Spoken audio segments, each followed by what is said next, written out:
Hi. Check it out. Hi, I'm Captain America.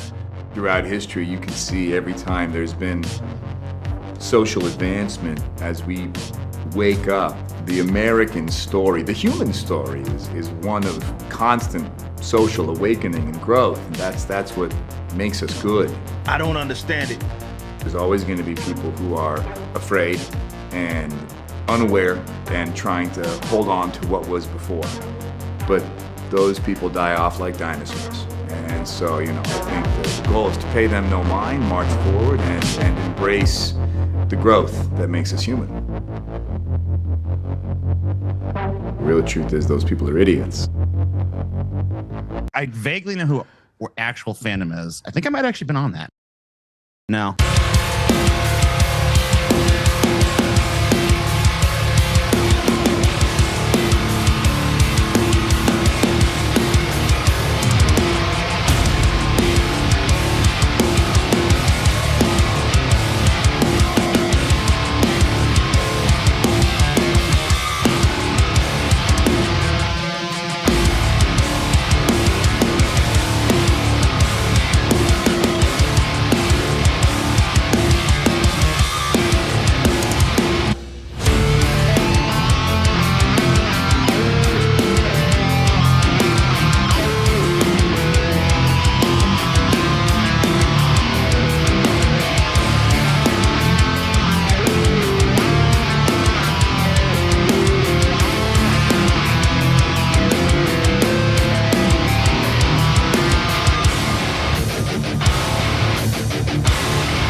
There's the song. Here's the hosts. Hey, how's it going? Welcome to the FAPcast. welcome. We are here, and we're lubing up. Yeah, we're Somebody gonna need let Reggie borrow some lotion, something, Yeah. Still not a mod. Oh well, let me fix that, sir. I shall repair this post haste. Woo! Yeah, faster than a burning Tesla, more power than a Cybertruck. Able to tweet tall threads without paying. I love the Cybertruck stuff. Like have you seen any of those Cybertruck owner videos going around where they're like, "Look what I can do." And it's just like stuff I could do in my Ford Escort. Right, they're putting like bags of grass or something in their back of the truck. Like, look at this! Like, wow, man, that's really incredible. That's great. Yeah. I actually saw one in the wild for the first time the other week. Oh God! It comes pre-dented. Like it just looks like someone had like been throwing a baseball at it a bunch. Like I don't know if it was like out on the kids, little league practice field or something, where it was just like all dented the fuck up. Oh God! And it was like right after we had some hail too, so it's just like, did the hail do that? Like we park our cars outside, we're not paying for a garage at our apartment, so like our cars are fine. Well, I do want to thank Organized Chaos for handing it over to us at the end of his stream there. What a guy! We were just letting him cook because like he was doing some good shit. They were talking about Nerdrotic and his conspiracy peddling, and like you said, Alex Jones got freaking had a few consequences. We'll just say that for his conspiracy peddling. Just a few $1 million. But apparently, it's just cool for Nerdrotic. He of I guess over 1 million subscribers now to do that on YouTube on a regular basis. That got me thinking, hearing that he had that many subscribers, that he complains about the mainstream media, but this guy gets more views than any like local news station in the country, right? Somehow we ended up, I guess, streaming at the exact same time as Eric's Reloaded. I don't know. Oh, well. How long has he been streaming? 106 minutes. Okay, so maybe I don't know. Maybe he'll finish up soon. That's okay. Sure. We did not. We crossed some wires on that one, or just didn't communicate. But I mean, he is talking about something that I guess we should mention. It seems to be kind of a big deal. Maybe. Is the MCU doomed?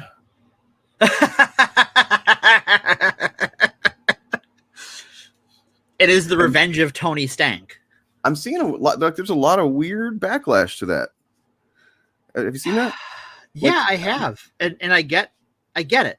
I kind of get where they're coming from. I guess I'm like, so like DJ actually said it on Twitter last night. What I think the thing is not just the concept of doing it on its own. That to me anyway, that this feels weird. It's the way they're doing it without any context and just like, they thought they were doing like a big reveal that was going to like break the internet like they used to do or whatever. And Sure. I don't think it had that effect. Well, I guess we'll start off with we'll do a compliment sandwich on this. Okay. It's good that they're changing directions for who their villain is, because there were some issues with that actor, Well, and let's some just go ahead and legal show the trouble. clip in case anybody is just, I don't know, not just getting on the internet for the first time in 24 hours, right? Yeah. This is what happened. They brought on a bunch of dooms. A lot of doom.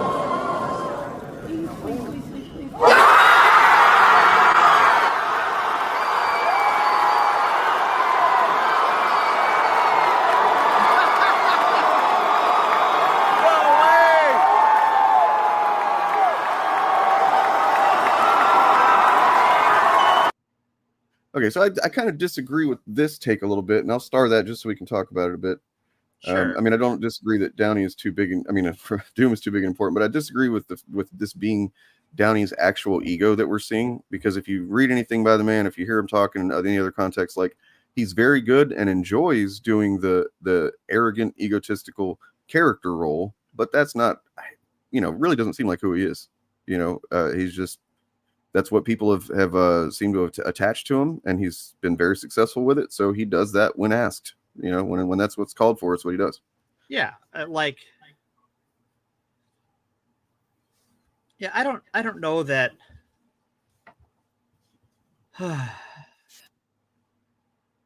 I would say that his ego, what we see might be ego, is underneath what it really is. It's powering that performance, that performative ego is appreciation for the fact that he was out. Like, you know, as much as he made the MCU what it is, the MCU made him because his career was dead and gone.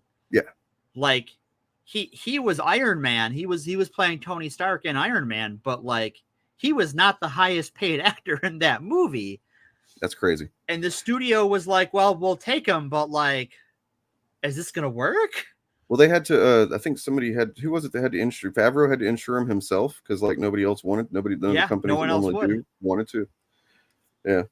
They took a big risk on that. And no, I mean, I don't disagree on this part. I don't disagree. I 100% agree that like I don't agree with the casting choice. Even if they're doing an adaptation of a like Iron Man as Doom or Tony Stark as Dr. Doom, I don't think that it's works. like here's what I so like maybe they do something like this and this could be really cool. I doubt this is it, but you never know. They introduce him as this Doom variant from the Fantastic, because we know now the Fantastic Four from another reality. Yeah. So that's I'm sure maybe the one he's from.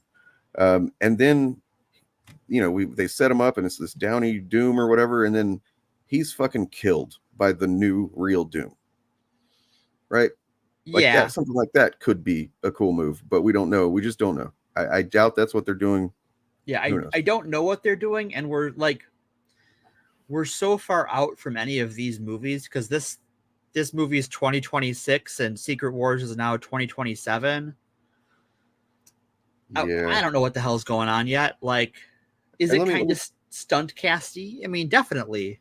Well, I mean, it's like I said on Twitter yesterday. I said, look, this is kind of a desperate move for both of them, for Marvel and for Downey, because neither one of them have really had the post in-game, success that I think that anybody would have expected them to. Did he just get an Oscar? He won an Oscar, but that's not the same thing as. See, somebody was coming at me on Twitter all weird about this last night, and I ended up blocking him because he just wouldn't leave it alone. And I was like, look, man, I'm not talking about he's not, successful as an actor. He's not respected. He's very respected, but he was the supporting actor and he was caked up in makeup. And what I'm talking about is being able to transition to another, franchise where he's the lead, which, all leading actors want to do. Right. Doolittle bombed fucking hard. And I think the quote I found last night when I was looking at it was something like, this is a big learning experience. And it's just like one of the, basically had him recalibrate his whole career and life choices, basically, that Doolittle movie. So, imagine coming off of Endgame and being Iron Man, and then you do, and the next thing you do is like, nah, sorry, bud, that ain't it. You're just like, you're getting laughed at and shit. Anyway. I get that. I think that it is definitely going back to the well and going to for both of them, for both for him and for the MCU. I think I'm a little more nervous about bringing back the Russo brothers. See, I'm far less nervous about that. I've been wanting them ever since I thought it was weird that they were like trying to pivot away from them seemingly after Endgame, and it's like these guys have been saying for years that's what they'd love to do. And they've been ready for it their whole lives and all this stuff, and then they're like, we're gonna give it to the guy who did Shang-Chi or whatever. It's like, well, wait a second, what? Well, yeah, and I like Shang-Chi a lot. That was a fun movie, good. But I don't. I wasn't thinking that he was going to do a bad job or anything, but no, I just don't. I don't think that I get going back to the Russo brothers, but it between that and going back to Robert Downey Jr., it feels like we're going back to the well. Can we all agree on this one thing? I think we can. Sure. I think this is going to be 100% agreement. Doomsday, come the fuck on. Yeah, it's I don't know. Just you could have done. Does it have to have his name in it? But if it does, isn't there something else you can do besides the villain that killed Superman or whatever? Right. Well, they're trying to cut off the Doomsday. I guess I don't think that the James Gunn DC movies are going to be quite that cringy, but I could have seen a DCEU movie about Doomsday. If you're calling it, if Doomsday comes before Secret Wars, I mean, the only reason that kind of works, I guess, is because everybody knows what Secret Wars is going to be about generally. And so it's like, it's still in the minds of anybody who knows the bigger one. The But like, 2015 one, yeah. if you don't know any better, you might be like, why does Doomsday come before Secret Wars? That doesn't make any sense. It seems like it would be the other way around. I don't know. Now the twist is they're not adapting the 2015 Secret Wars. It's the 1980s one. Well, I mean, I recently read the 1980s one for the first time in a long time, and there's actually quite a lot of like it's very clear Hickman. Hickman drew from it. Yeah, respectful of it. Yeah, and it's not a bad story for a toy commercial. For considering it's really the first big Marvel crossover, and it was done for selling toys. Yeah, it's not bad. No, I mean it has like even I was surprised it even has like a little bit of bickering with almost fighting with the X-Men and the Avengers over Magneto's involvement. Because Magneto's in there, and it's kind of one of the first times, as far as I can tell, that he was played more gray than villain. Right. And he definitely made a couple of moves that the Avengers didn't like, but Secret Wars 2 is not good. I have not read it. I have dodged that one so far. Anyway, I mean, Crawling Chaos, I was going to say, I don't disagree with you, and I'm not like, my opinion on this is really still kind of forming, I guess. It's just all sudden and new. I saw the rumor about it the other day, and I was like, that's stupid. That's just a dumb rumor. That's not happening. Bam. Nope. They did it. And I mean, I'm not like, who was it that said that it would be weird because he's already played Stark? I don't think that's it. I think that they could theoretically do like there could be a pretty good drama based on that fact. Like everybody he looks like the guy that died that everybody reveres, but nobody's going to know that. Right. So, I mean, that's the thing. Let's think about that too. Is he going to even have his mask off? Because Doom's not supposed to, really. I was going to say, that's the other thing, is that, like, I guess if we're bringing back Robert Downey Jr. to play Dr. Doom, and he's always wearing the mask, and he's just kind of a voice actor at that point. Right. And I'm fine with that, really. I'm kind of okay with that. Like, I mean, I wouldn't want him to just be voice actor. I'd like his gestures and stuff to be involved in that. But like, yeah, because he's a very good emoting actor, and I think like for a guy who's wearing a mask, that's not the worst choice. Like I see how they got there, even though I'm not all the way on board with it. I'm like, I see where you're coming from. The alternative to that is not good, which is that they're just going to be cool with him not wearing a mask. He's actually going to have a really handsome face instead of disfigured. None of that needs to fucking happen, Marvel. If you fucking do that, it will be rejected. Everybody will reject that shit. Please don't do that. Yeah, you know you're watching, Kevin Feige. Well, okay, I guess to go to Darkseid's point, like how, especially once we get into like the later Avengers movies, is he's not out of costume a whole lot. Like, you get a lot of action shots of him in the suit, and he's just voice acting the CGI. Well, but like every opportunity that there's not literal action happening, his helmet comes off.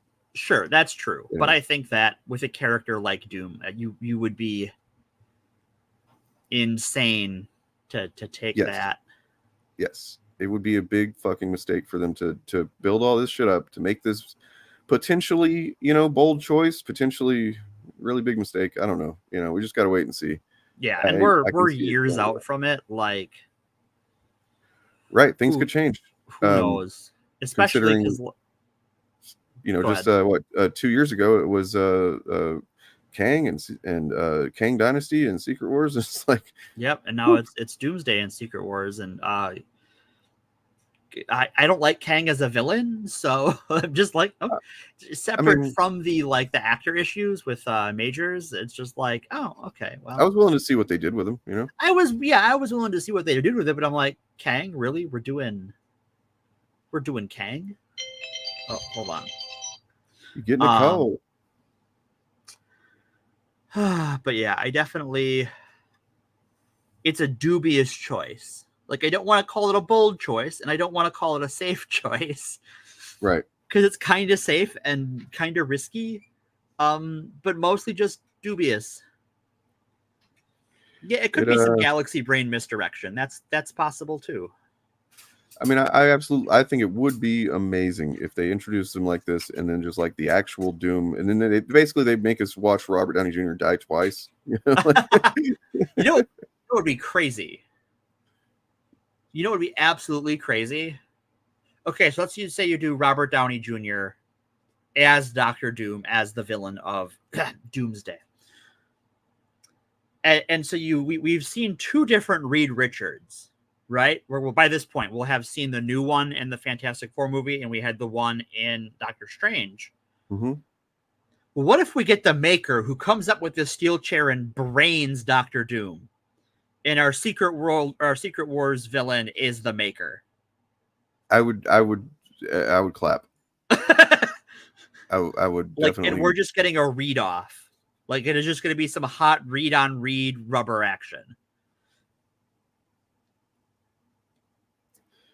I mean, we'll see. Yeah, like I don't know. We're just spitballing, right? Like, yeah. I mean, I will say that at first I was kind of stunned, and it made me, I guess, happy for a moment. Until I really started thinking through the ramifications and stuff. I was like, oh my God, that's an awesome choice. Wait a second. Wait a minute. Haven't I seen that guy before in some of these? I mean, now here's one thing though. In this day of social media discussion being a part of how well a movie does, we're discussing it. Everybody's discussing it. Yeah, right? Like, everyone's on it.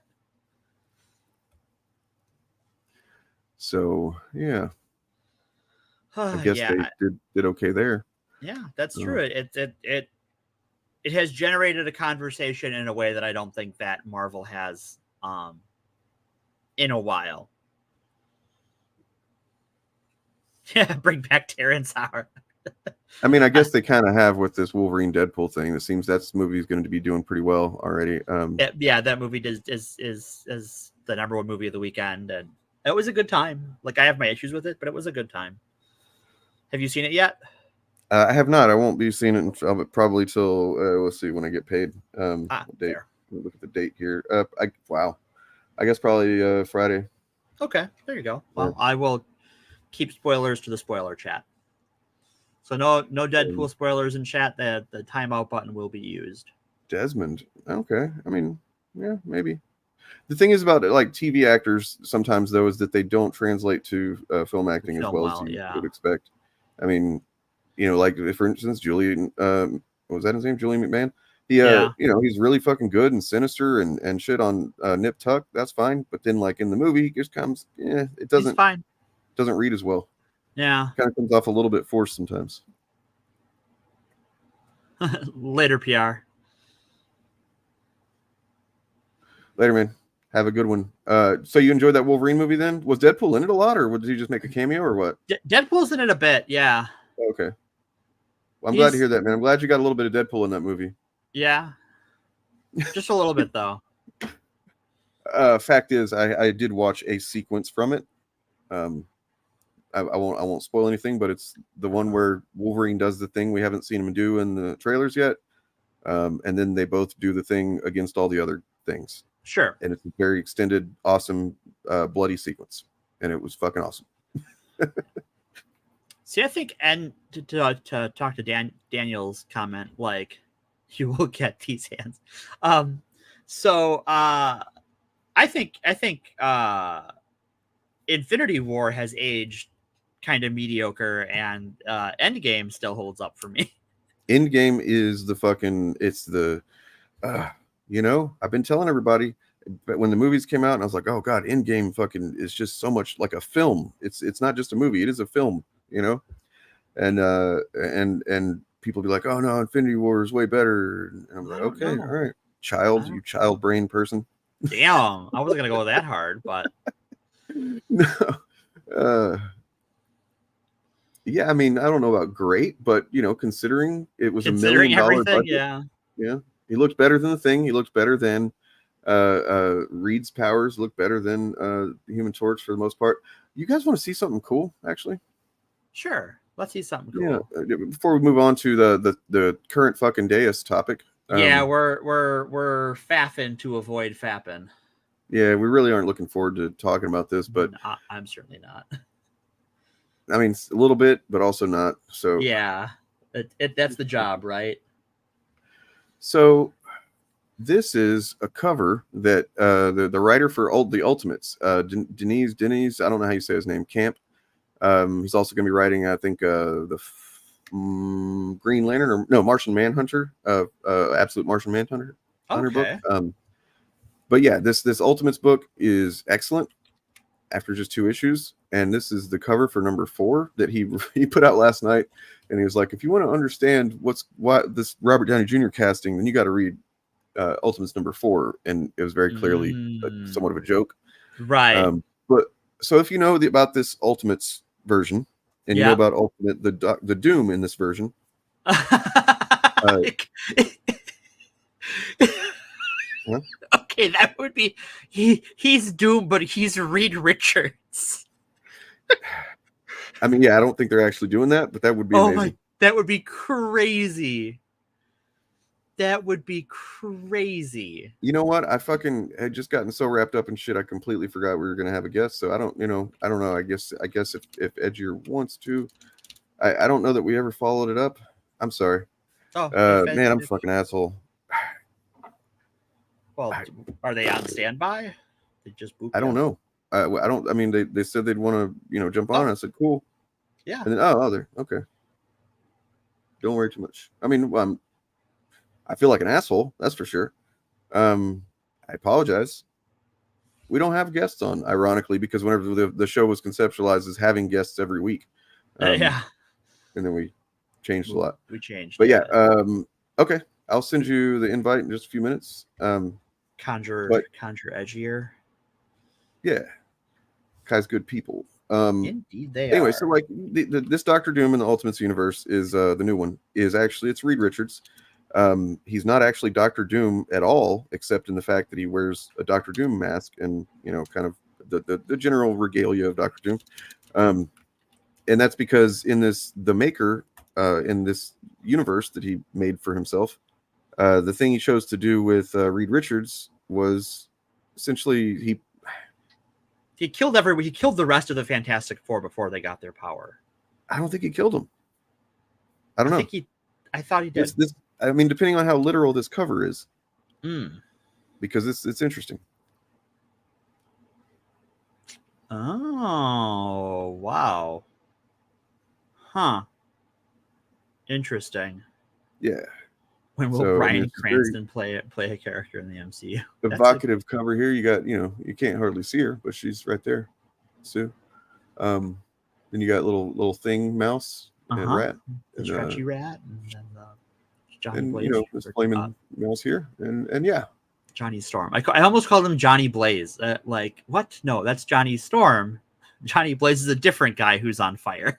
Right. Yeah. You would think that Johnny Storm would be Johnny Blaze. Kind of like how you think that Ghost Rider would be Daredevil. Right. When you really think about it, shouldn't Ghost Rider be Daredevil?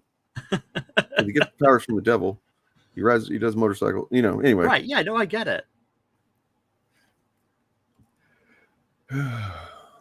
Anyway, there's number 4. I'm looking forward to that. That's it's been cool. 2 issues in, and I don't know that I've read a comic that just 2 issues in has me this hyped in a long time. So the Ultimates has been really good. The whole I've been enjoying the whole new Ultimate universe. And the fact that there's like a clock on it, and we know that in X amount of months, we know exactly when it's going to happen because they're going month by month. Haven't extrapolated to see exactly what month the event should start, but it'll start sometime next year, I think. Yeah. And the Maker's dome will open up, and him and presumably maybe Stark Senior. Yeah, Iron Man. Maybe even Obadiah Stane might come out. Maybe. I don't know for sure that they confirmed either of those guys died. I don't remember if they confirmed if Stane's dead, but I'm pretty sure we knew that Old Man Stark, Howard's still alive, was alive when the dome went up. Yeah. I mean, it kind of seemed like they were all boned, but this is the kind of technology in that place. You never know what kind of shit could have happened. It's going to be a party, and they should be advanced by a few thousand years or something. Whenever that should be fun. We'll see what happens. That'll be fun. Yeah. All right.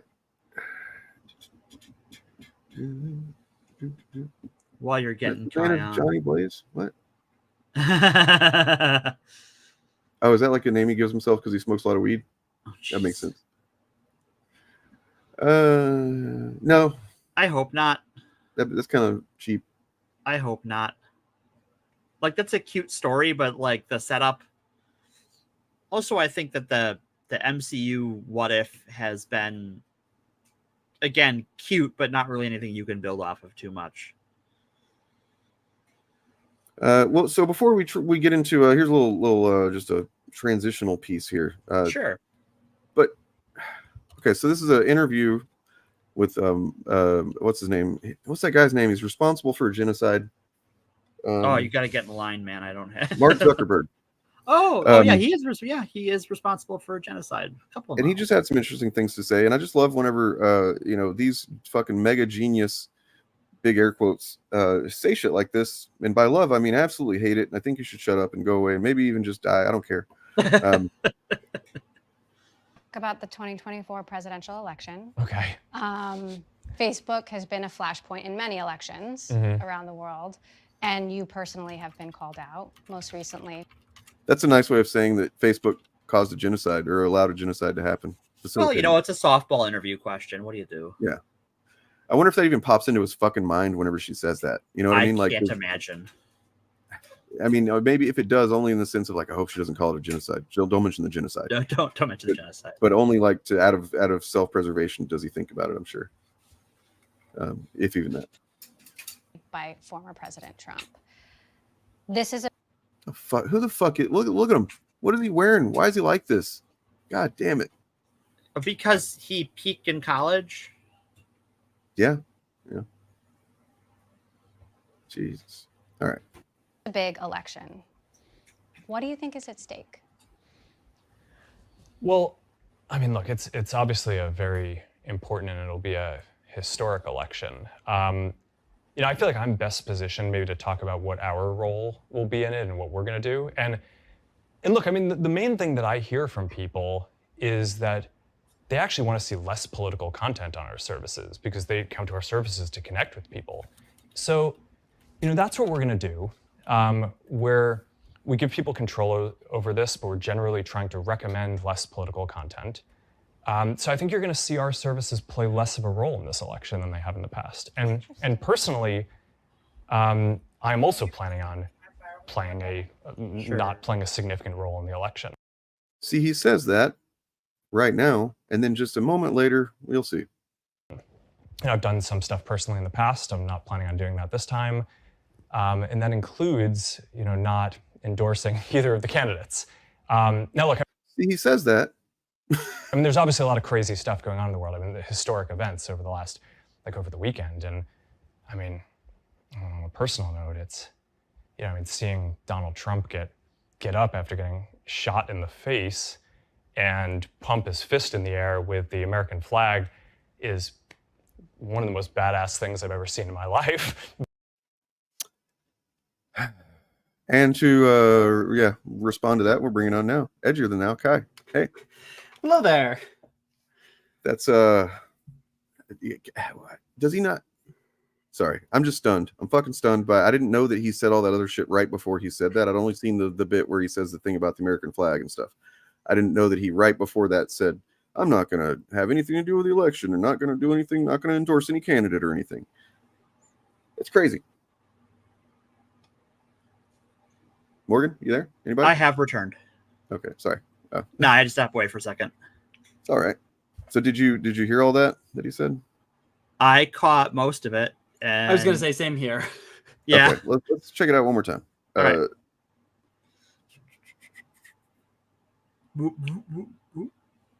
It's over the weekend. And I mean, on a personal note, it's, seeing Donald Trump get up after getting shot in the face and pump his fist in the air with the American flag is one of the most badass things I've ever seen in my life. But this is right after he said he's not going to, endorse any candidate. He's not going to play any role in the election this time. And then he says that, like, he can't be that dumb and naive, can he?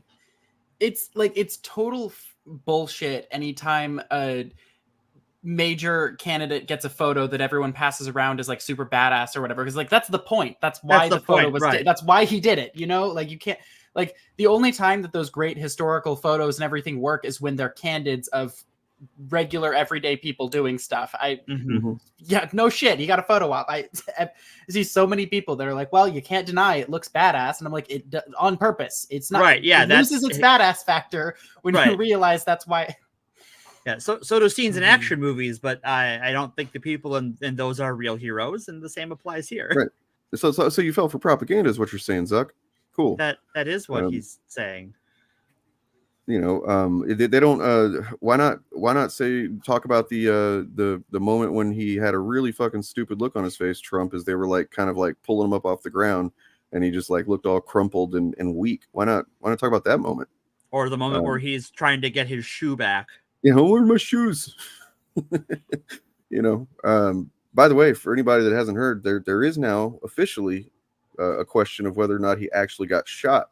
Or whether it was either something that ricocheted or piece of the casing or something like that hit his ear. So yeah, how you doing? How's your week been? Sorry, I really am sorry. I apologize sincerely. No, all good. I have a habit of every time I'm going on any podcast or anything, whatever, I always double check like 5 minutes before it's live. It's like it's because I'm not ready anyway. But yeah, no, I mean, pretty solid week. Had a birthday and everything. We're we're moving up in the world. But yeah, finally got back home after visiting family and stuff for the last few days, and back to work. Cool.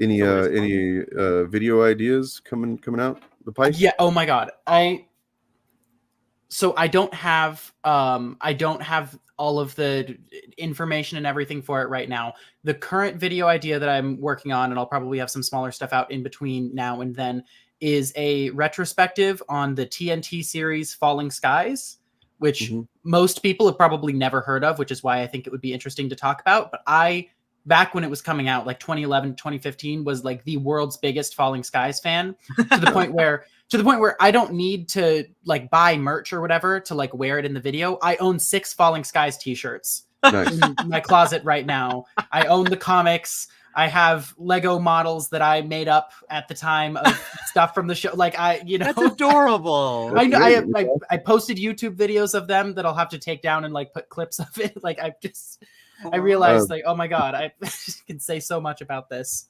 That's the one that has, it's like it was on like TNT or something. The Alien Invasion show, right? Yeah. It's basically like, I think, trying to capitalize off of The Walking Dead, but had executive producer Steven Spielberg. And I mean, it did some like really interesting stuff. It wasn't like a fantastic show by any stretch of the imagination. But I have a lot of stories to tell about it. And I randomly ran into one of the like heads of the John Birch Foundation that like they were drawn to me because I was wearing a Falling Skies t-shirt that said join the resistance. And then they were like, we're the resistance. And then went on to give me their spiel. It was, as I have stories from that, like that's amazing. Played a bizarre role in my life. That's fantastic. Yeah. I still need to get on the Swiss Army Man script, but that's where we're at. Oh yeah. So you did say you were going to work on something about that. Yeah, no, it's there's nothing wrong with like having a show. I have one or two probably, definitely. That's like, it's not the best thing in the world, and that not everybody would love it, but it's just like, it's just the vibe that you like to spend a lot of time with. And No, I think it'll be fun to talk about, and I think it's a fun thing to like introduce people to. Oh, lovely. So I totally was under the impression that no one had seen it. Like it just felt like right here. Yeah, all right. The entire Falling Skies fan base is on this call. Yeah, I might check it out. I'd always wanted to check it out. Like, it's the kind of thing that is definitely up my alley. But then, like, I don't know. When it came to like shows on like TNT and USA and stuff, I just always had this kind of like off. Like, I don't know. There was something about them that made me not trust wanting to go in and try it out. I don't even know what it is. It's just no, that's definitely fair. It feels kind of off-brand in some ways. One of the things I will say, so the CGI is pretty bad, at least in season 1. The puppets, though, for like the main aliens are incredible. Like Awesome. like that's one of my favorite things just to watch. Like, and then in like season 4 or 5, they replace them with CGI and then they look bad. But before then, they look fantastic. And it's like it's look, one of my Battlestar Galactica is one of my favorite shows. Is you can talk about I mean the CGI improved every episode basically, but the first season was rough for sure. Yeah. But for a TV show, right? You're talking about like what's its corollaries from the time is like what, Stargate? And No, yeah, it Stargate definitely CGI was wasn't stellar. Yeah, no, it definitely wasn't. They had only like 3 models to do that were all like relatively simple, so it felt kind of off that it was as bad as it was, but it, you know, whatever. Like I don't know the budget they to were clarify, working I'm with. talking about when I think of like the kind of effects of BSG, it was the Cylons themselves in the first season. The actual fucking the Viper fights and all the space stuff was pretty phenomenal cool, right out of the gate, and then only got better. So yeah. Anyway, that's not what we're talking about. We're talking about a guy who is also a sci-fi fan, but you know, apparently what happens when you're a big sci-fi fan and then also born, you know, a billionaire fucking what is it, emerald mine beneficiary. Yeah. You think that you can make sci-fi happen, and then you do a bunch of stupid things and get a big ego that you don't deserve. Then you have a shitload of kids. I don't even know how many he has. Well, and I then don't think he knows. He does not know. As far as I can tell from the little research I did towards some of the other stuff around him, it's a dozen. Jesus. I mean that he knows of, right? That like, he knows of, right? At the same time, like I mean, if you got knocked up by Elon Musk, you're probably going to try and make sure he knows it. Just so if no other reason, then you got to get that child support. Right? Yeah. Well, and it sounds I have to imagine that he's probably kind of dodgy on some of that, and I guess I haven't had a chance to verify it. So, but it sounds like the mother of one of his younger kids had said something in support of Vivian in this whole recent ordeal, and like he took their daughter to France for the Olympics when the kid was supposed to go see their dying grandmother. Right. Yeah, I have that we were going to look at too. And I'm just like, you are a piece of shit. It's a whole thing. So we have you know, thankfully before we decided to cover it, and that was before Vivian had actually responded herself. Yeah. And thankfully she has, because now she can actually speak for herself in this.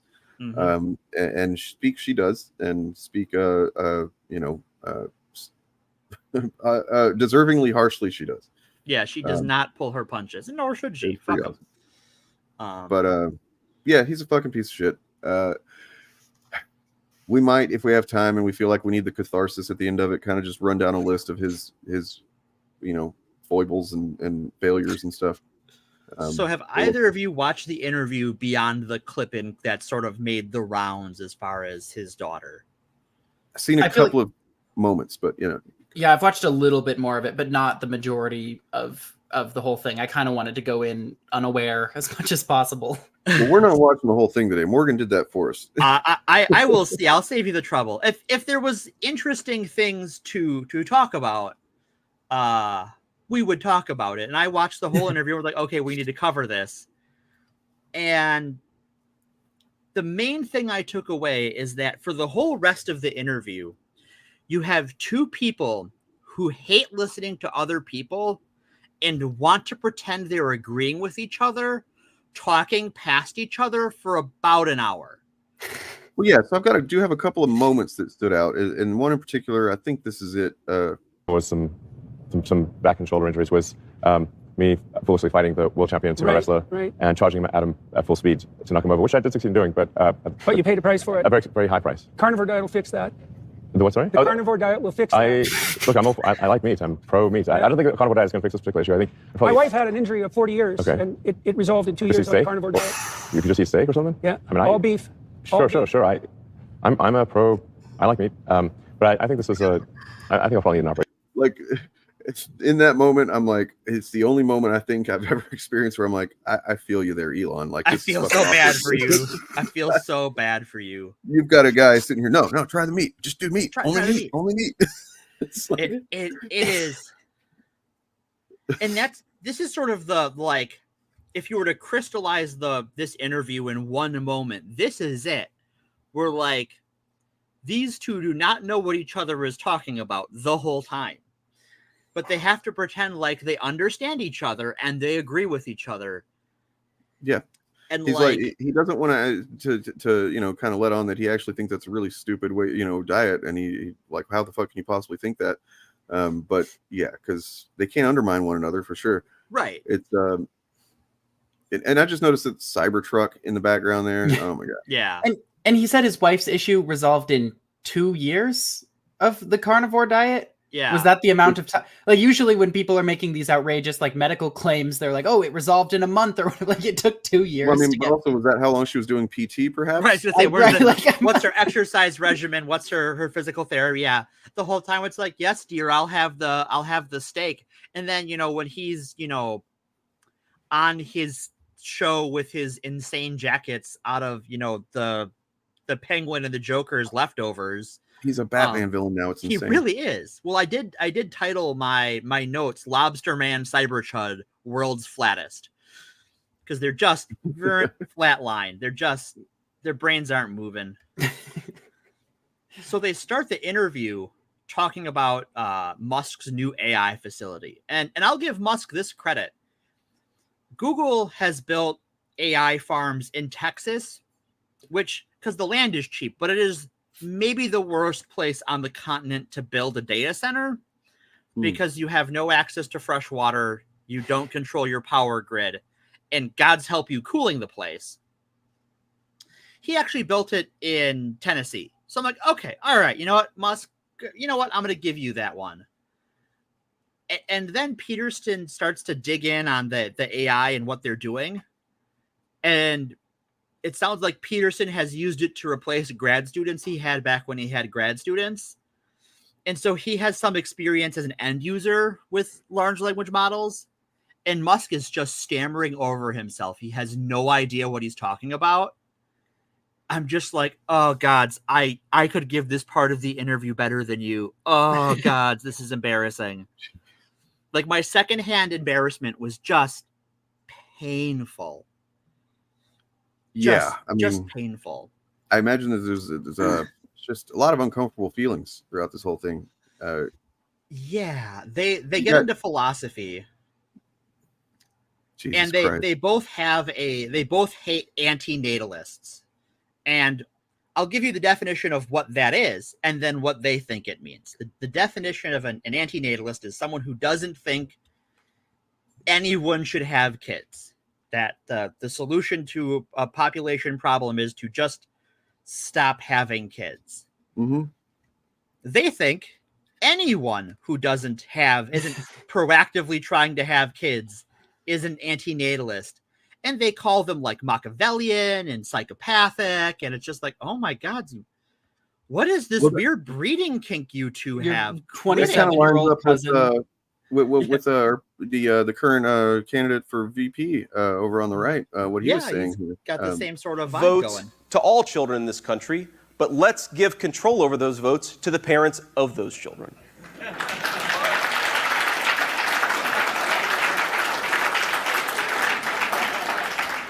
When you go to the polls in this country as a parent, you should have more power. You should have more of an ability to speak your voice in our democratic republic than people who don't have kids. Let's face the consequences and the reality.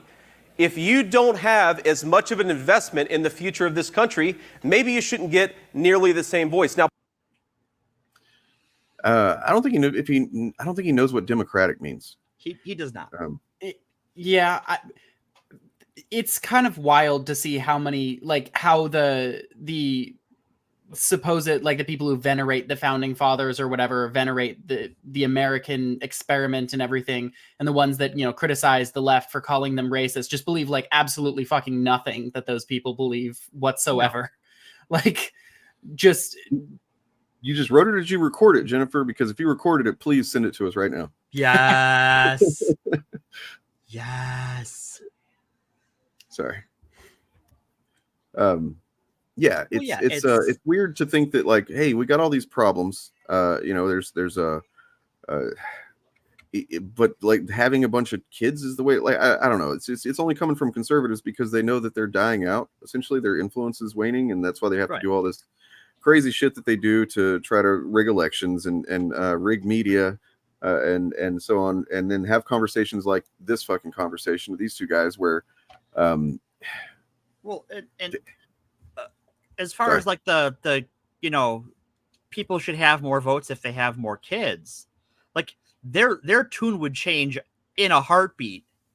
They'd be singing a whole different genre if those parents on behalf of their kids were voting for things like free school lunches or more family leave, or free child Medicaid.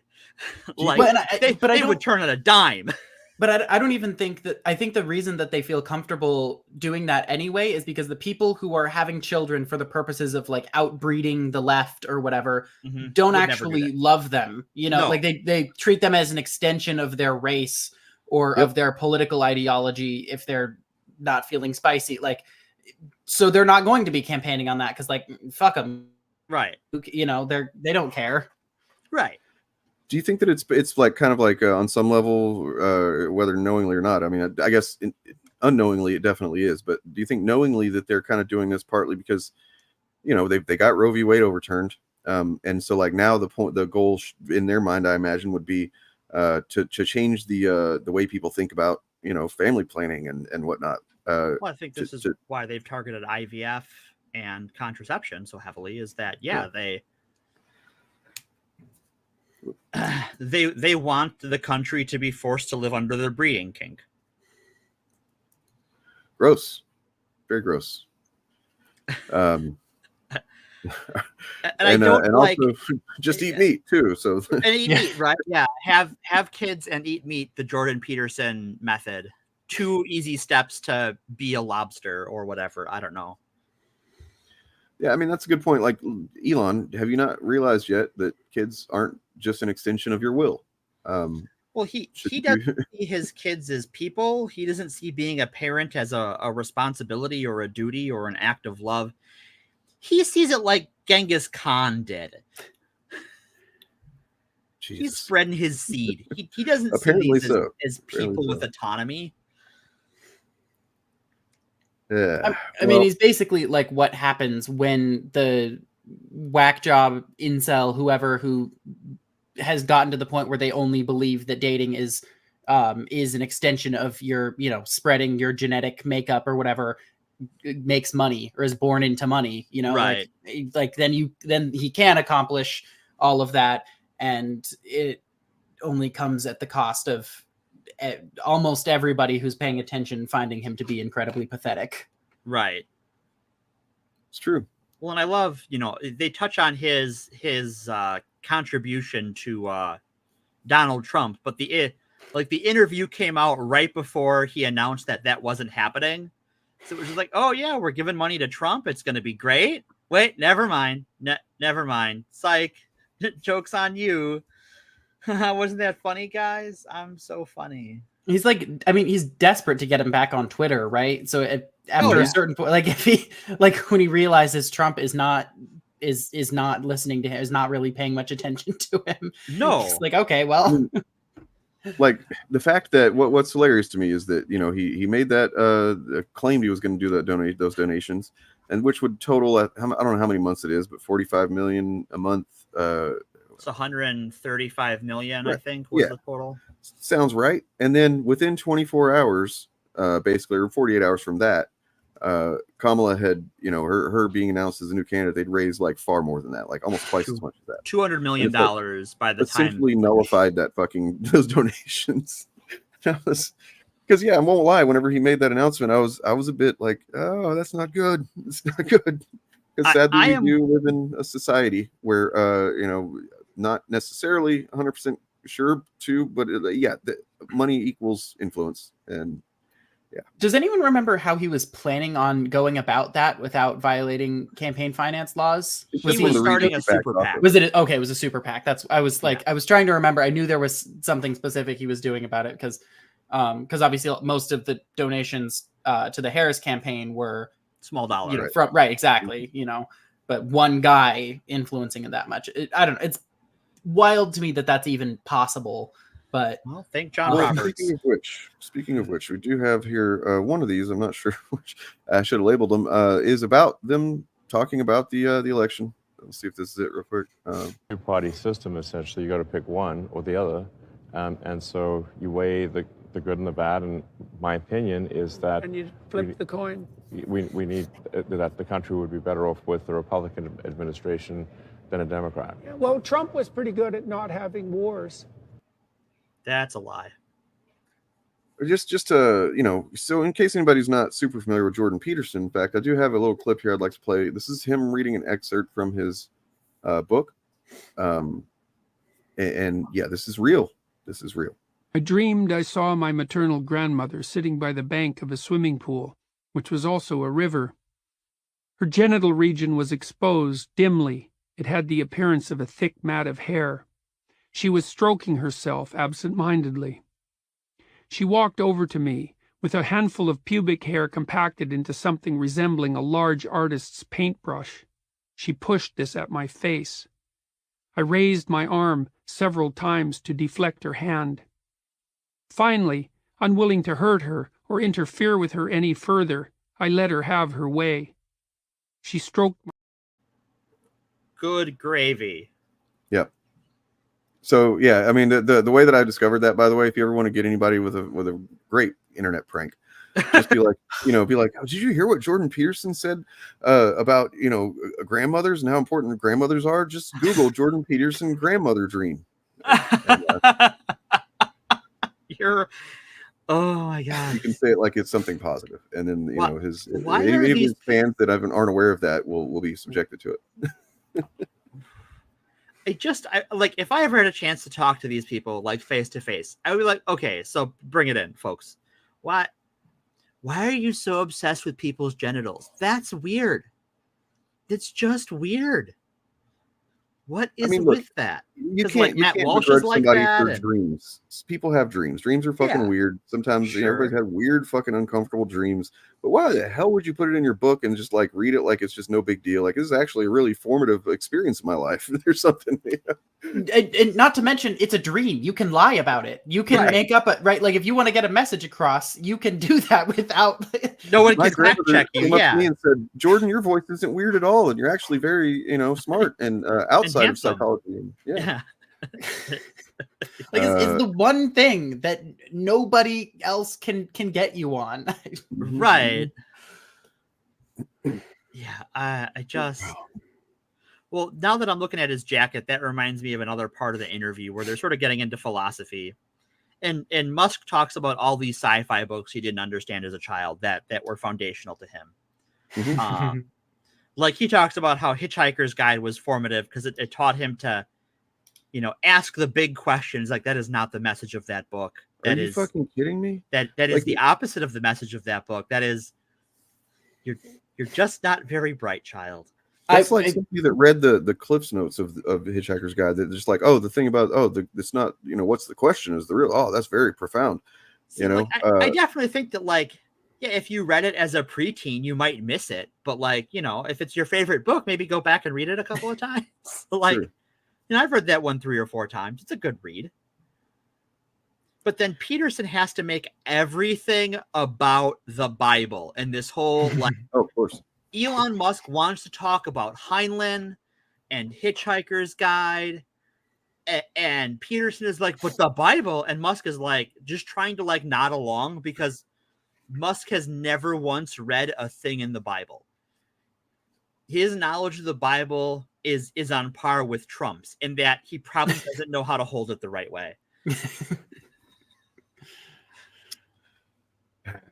Hitchhiker's Guide movie is underrated. It's a classic. Oh yeah, legitimately one of the most fun books you can read. It's just fucking hilarious, nonstop. It's got introducing wacky concepts and then making fun of those concepts, and then those concepts are also making fun. Like the thing that the book does is in Musk unintentionally provides a great example of this. What it kind of is about is the absurdity of existence in a way, right? And Musk is definitely proof of that. But yeah, so that is really just like when I'm talking about these two talking past each other, like very clearly Peterson has never read any classic sci-fi and Musk has never read the Bible. And they're pretending like they're agreeing, and I'm just like, oh no, I've read both of these. You are just talking out of each other's assholes. And neither of them understand the one that they want to talk about anyway. Like, right? It's great. It's amazing. You know what would be fun? It's just like if speaking of sci-fi, if we could just do like a science experiment where we just mash them together like a Tuvix type of situation. God, that'd be hilarious. Anybody? Okay, Star Trek Voyager fans, if you aren't aware, that's two of the characters. If we can like Tuvix together Musk and Trump, and then have the actor who played Captain Janeway kill them, I'm here for that. Yeah, that's a really upsetting episode actually. Because Janeway did nothing wrong, so like if she did it again, that's fine. Jordan, and that's a really cool sci-fi name actually. Jordan. Great. Oh, all right, well, I guess it's time to move on to the thing. All right, yeah, we should. I have one more thing. Oh yeah, go ahead. I want to talk about before we start the discussion of the incident.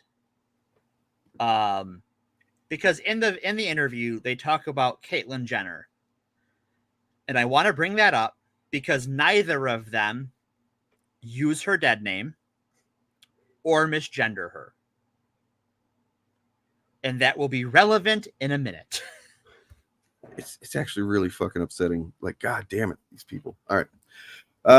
Here we go. If anybody is not aware of what this is one of the most fucking disgusting, just like, I mean, transphobic, deceptive, just false. Yeah. So warning. Content warning for transphobia, pseudoscience, child abuse. Yeah, and just lying. And lying, you could tell he was lying before she confirmed that he was lying. You know what I mean? Like, so. To one of my older boys, where I was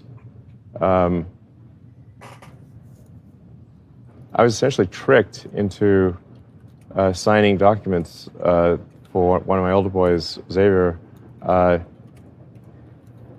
This is before I had really any understanding of what was going on, and we had COVID going on, and so there was a lot of confusion. I was told, Xavier might commit suicide if he did. That was a lie right from the outside. Okay.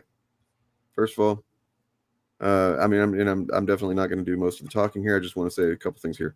Sure. And this is not about the trans aspect of things. It's about always be cautious that when somebody is speaking the way that he is right here, and it seems like he's speaking from a place of pain. I'm sure he is to a degree, like, his own ego pain kind of thing. But it's really easy to mistake someone making shit up for speaking from a place of pain. And he's just kind of like making shit up. He's kind of writing the narrative, or at least recalling the narrative that he tells himself in this moment. And just watch out for that kind of shit. And then also, how's it a lie, Jordan? How's it a fucking lie? Yeah. Like, how? Doesn't even apply, because I mean, thankfully she didn't or hasn't. But like the data, all right, I'm done. The data is completely in the opposite direction. This is a lie. 1,000%. Yeah, well, and it's a manipulation anyway, because it's not as though that's how the doctor speaks to you. They don't say, if you don't do this, your child will commit suicide, right? Like they're discussing managing risk and things like that. Right. It's just one of the things like I haven't seen people talk about as much with this clip, is just like the subtle manipulation of what was said. Well, and I speaking as someone who is on HRT, like they go through every little, here is everything that can happen, and do you want to have kids? So because before you start this, you should have some materials saved up. All the possible side effects, down to like, you might get blood clots, you'll have to check for those, and all these little things. And they go over those with parents too, because that's the standard operating procedure for these things. And so it's like you weren't lied to. You didn't, like, you either have decided you were lied to after the fact, or you didn't read it in the first place because you're kind of a deadbeat dad. And he's kind of an idiot. He's a dunce, man. Like, this is a guy who's supposed to be a fucking genius of our day. And he's like, oh, I was kind of confused by some paperwork. Right. You know? Yeah, real life Tony Stark. Right. You're like, really, his job as a CEO of multiple companies is just to sign paperwork all day. He just signs off on shit.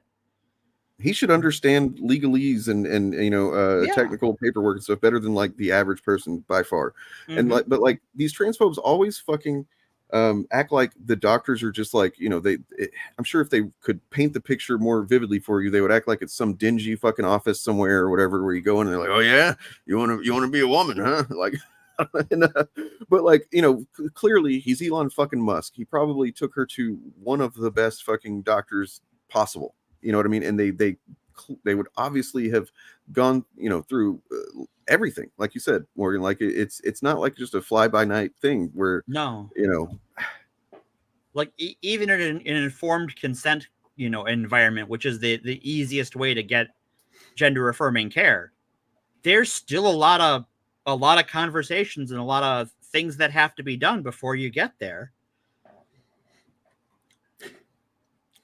I agree. Organized chaos. That's Thanks, a good Organized Chaos. Good to see you over here. Great stream earlier. Yeah, it was a really good stream. I appreciated that. I mean, what I caught, the ending was excellent. Yeah, I mean, I wish you weren't in Florida, Julia. That's yeah, me too. I mean, you know, not your fault, but still, no. I sympathize. All right, we can get back to these two goblins. Oh, they want him to. Yeah.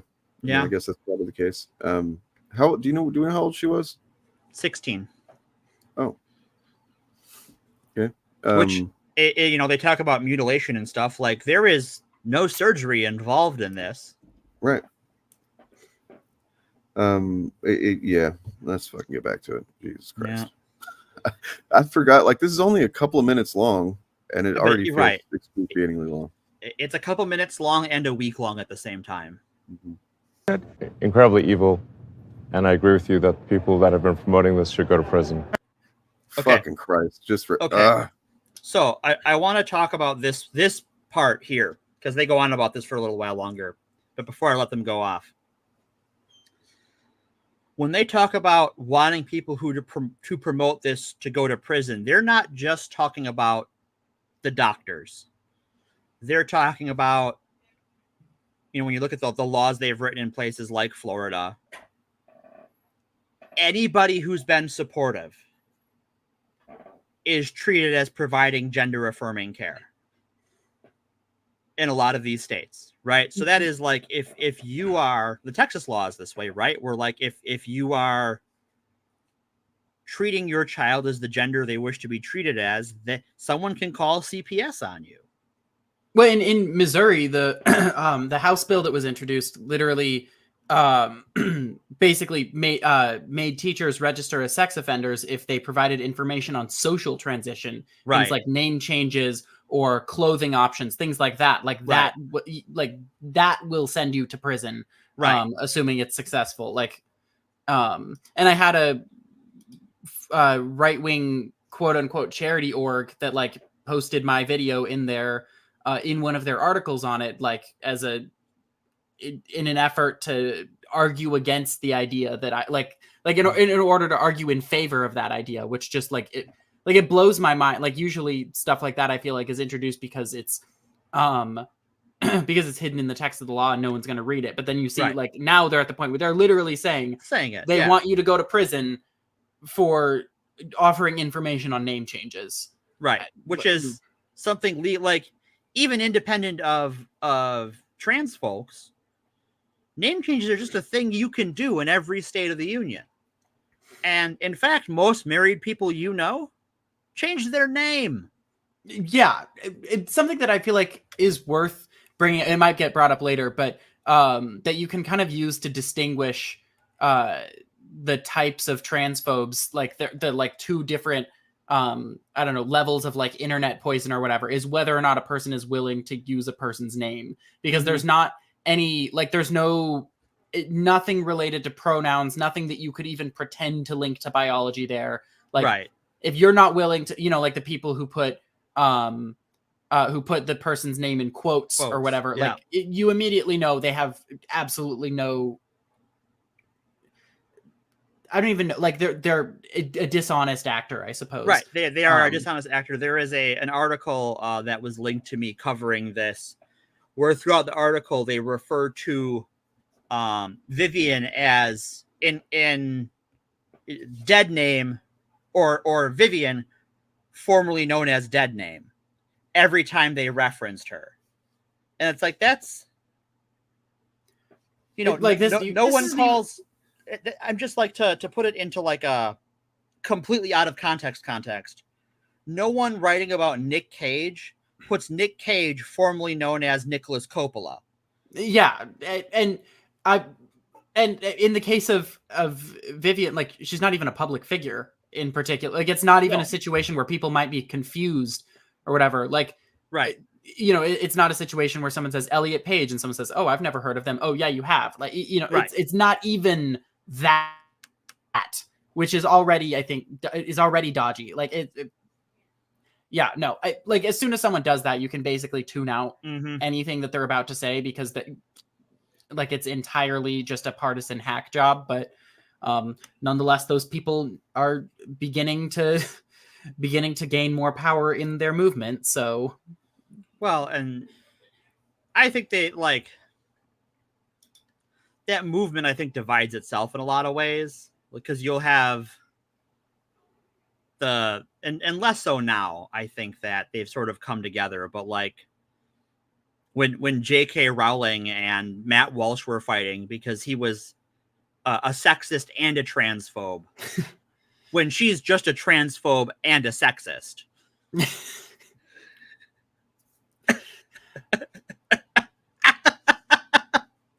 I definitely, like, I don't know. I still see a little bit of Matt Walsh going after TERFs a little bit for the supposed feminist part, but it definitely doesn't feel like it goes both ways. It very much, like, it's very much in the same way that, like, Trump can eventually get around to saying that Nazism is bad, but, like, ultimately his Nazi fans know they're on the same side, so it doesn't matter.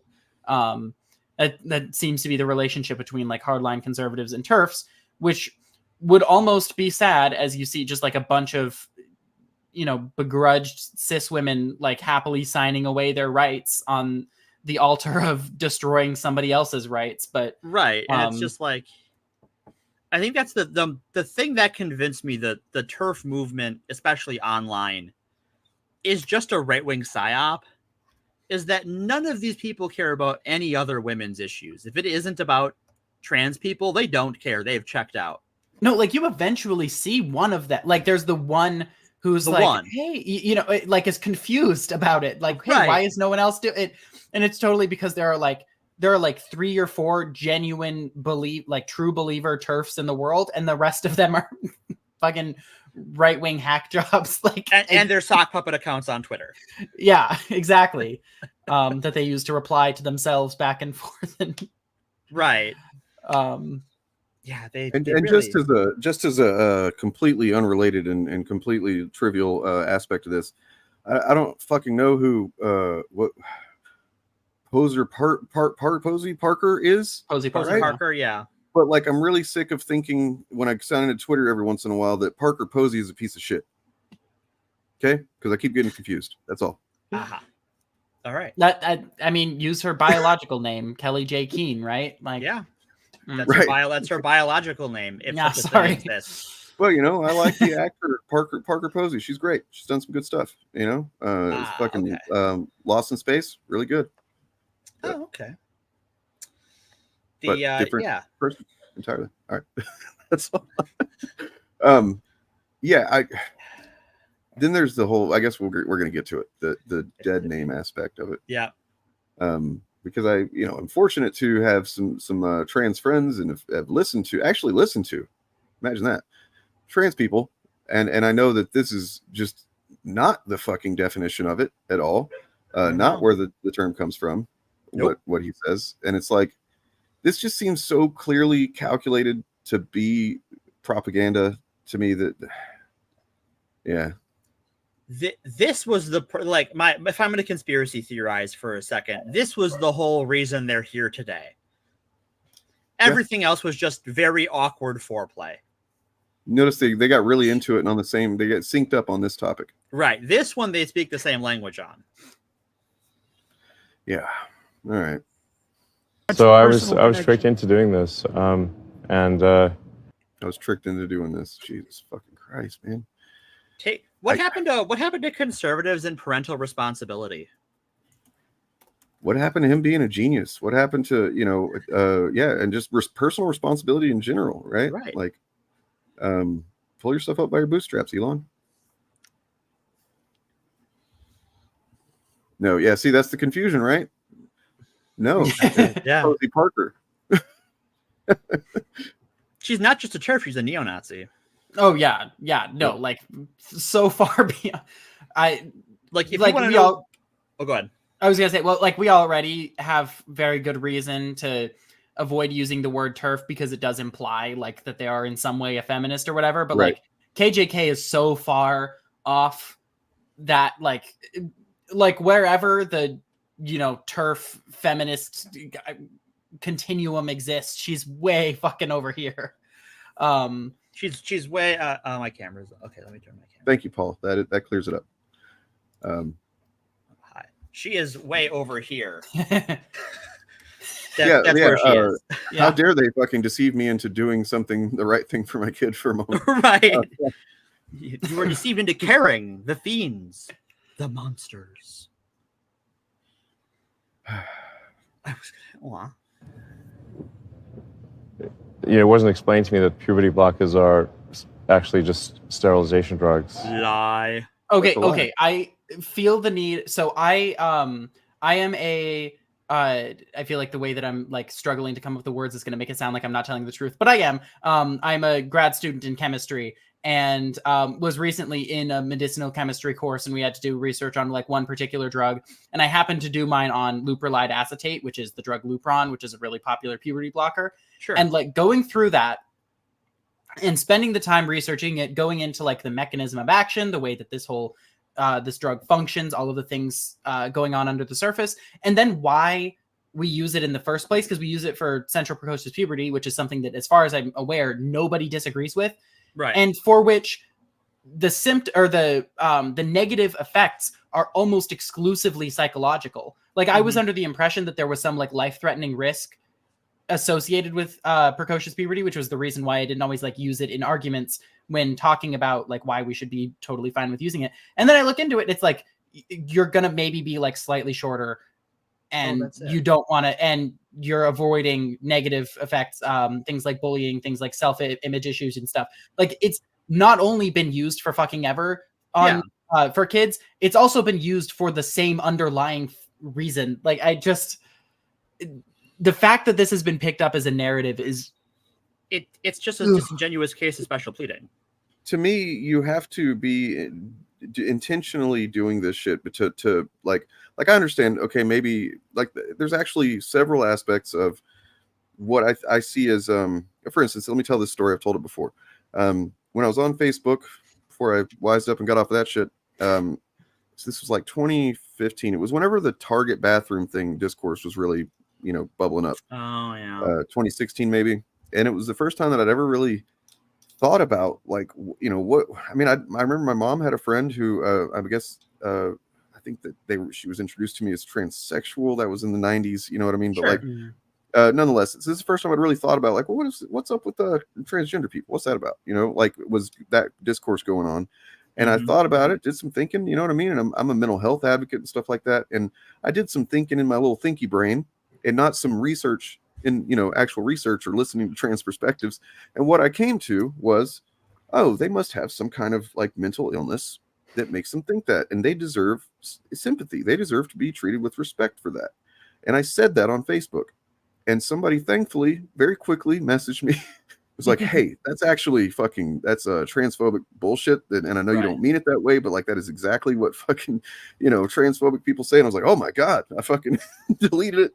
And she sent me some information. I started reading. I'm like, oh, okay. Yeah, I definitely see how I fucking sounded like a piece of shit right there. Anyway, so like there's aspects of the ignorance that I can, I don't want to say that I relate to or that I like feels sympathy for transphobic people, because that's what I'm saying. It's like, okay, I understand ignorance. I understand being at a point of ignorance, but then there's plenty of opportunities after that where people are definitely trying to get you to not be ignorant anymore. And there's plenty of resources. There's plenty, so you kind of almost have to be intentionally being a shithead to say that this stuff is puberty blockers is sterilization.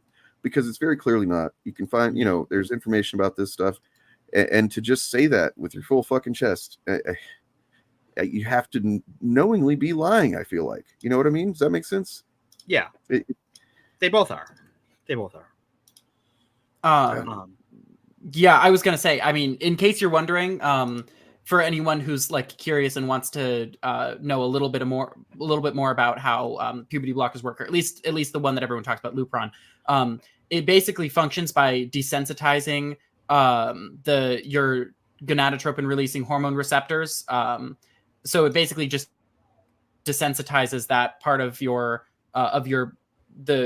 gland on your brain to prevent the release of sexually dimorphic hormones, which at that point it's not yet testosterone or estrogen or anything like that. That happens later, but it basically just desensitizes that. So when you stop using it, it resensitizes itself and then continues functioning as normal. Yeah. It's like a pause button, right? It's just a pause button. Yeah. No, and I was like, everyone says that, and I'm like, oh, I actually like kind of know like the way that it's a pause button. So I like to share that whenever I can. Right. Yeah. Which is awesome. It's cool that it works that way, because it's not a new drug. This is not a new condition. It's been used to treat in the past. Yeah. So yeah, like, ignorance is not an excuse. You gotta just put in a little effort. If you can put in the effort of like, denouncing an entire group of people that you don't know anything about, you could also apply that same effort instead to, learning. Well, that's why they need the fear mongering. That's why they need the bathroom panic and the grooming narrative and the mutilation and all the sterilization. All of those scare words are to make you scared, so you don't go, wait a minute, hold the fuck up. Speaking of mutilation, here's something I can speak to on the mutilation bullshit. Eric July is one of these guys that says he made some videos.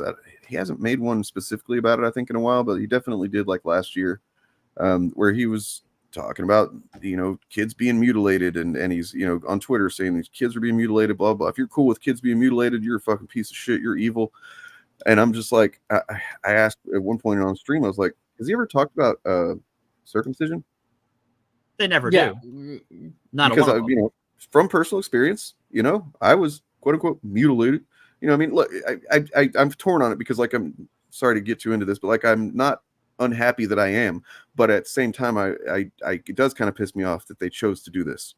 You know what I mean? Like with the choice was made for you, yeah, right, before you were even a person, really, because you're not developed when you just hatch. I mean, it just shows the disingenuous nature of the argument there, because if you're not also spending time talking about that, then you're just a transphobic fucking propagandist. I mean, it's the same. Like it's the same as the piercing body modification.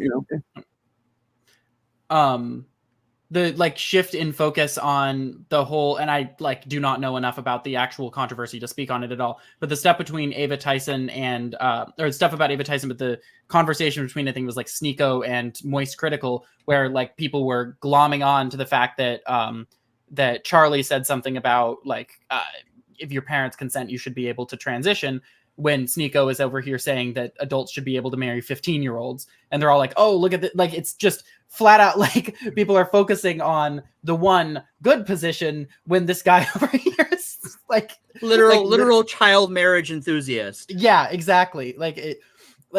You can tell so easily where their actual opinions lie based off of what they, based off of what they choose to talk to and talk about and what they avoid talking about. Well, a lot of these weird transphobe types on the internet are really obsessed with the age of consent and marrying teenagers in a way that should be concerning. Yeah. Oh, absolutely. Yeah. You know what? No, that reminds me, Morgan, at some point, maybe sometime soonish, we need to do an episode and crack open the old folder that I got called Pedocon Theory. Ah, yes. Good old Pedocon Theory. It is full of some interesting takes from a lot of conservatives. And it's not really a theory. Once you start looking into this stuff, it's like, wow, it's almost just kind of it's a theory like gravity. It's a scientific theory. It's a model that accurately explains phenomena. Right. Right. Yeah, exactly. I mean, look, Trump's hair situation, whatever it's going on there, that's gender affirming. His right, fucking, I don't want to say bronzer, his oranger is gender confirming. It's so disingenuous. There's Matt absolutely Walsh's set. All these guys that have their like log cabin sets, like Tucker Carlson has one now, and Crowder has one where it's all this log cabin style. Like that's gender affirming care. Like I think Renegade Cut did a video on that. How they all have the same fucking vibe on their podcasts and stuff, like brick walls and neon signs and and wood paneling. I mean, they're desperate for you to see them as like a real tough man when just none of them are man. even like. Do you know how I know they're not real tough men? They're YouTubers. Yeah. Hey. I'm kidding.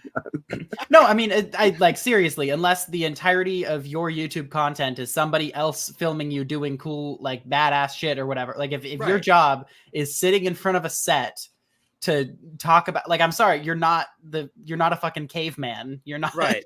You're not a pioneer. Like, you're a LARPer.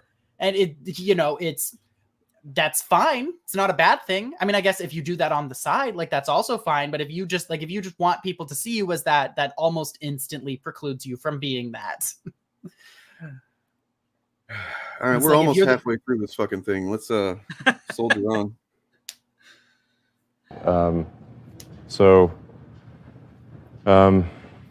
Anyway, and so I lost my son essentially. They call it dead naming for a reason. Yeah, they do. So the reason it's called dead naming is because your son is dead.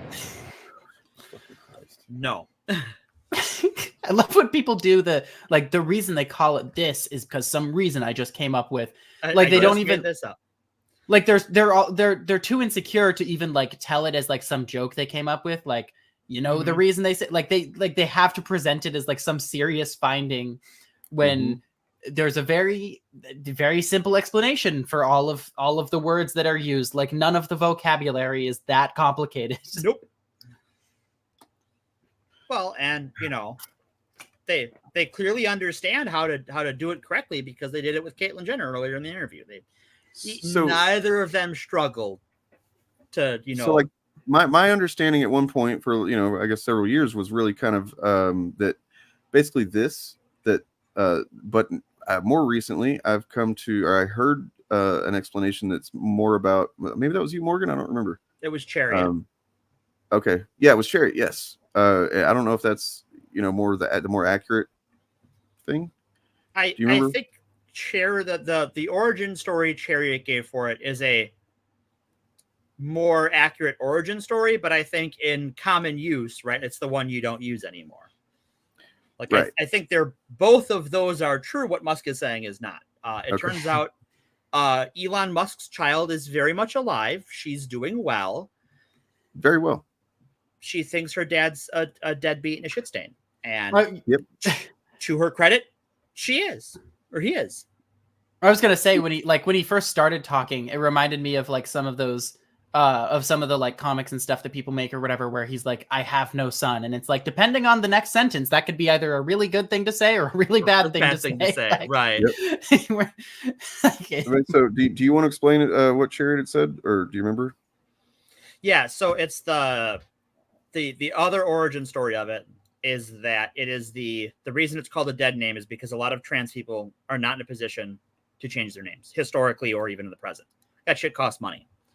And so when they die, the name on their tombstone and the name in the obituary is the name they don't go by. So it's the name they died under. So it literally has to do with their actual death, and it's not just a figurative thing in the origin of it anyway. And that's fucking dark. And I don't know. I feel like that's says a lot. Yeah. Well, and it's in places like the UK. Families of even supportive families of trans people have had to fight to get the correct name in the death records. Yep. I wish I remembered their name. It's a cool name. We talked about it on the Shillcast. Yeah, we did. We talked about it here too. Was it Neb? Was that it? I don't. Unfortunately, fuck.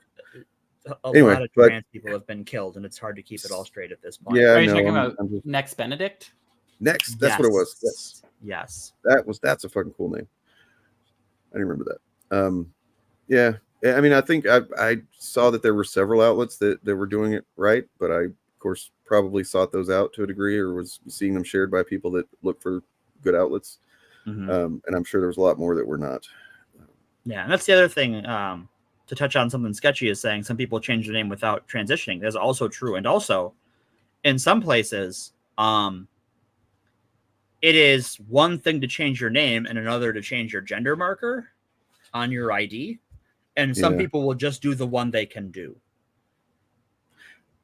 Well, I mean, because it's actually a safety risk. Because, if you don't do both,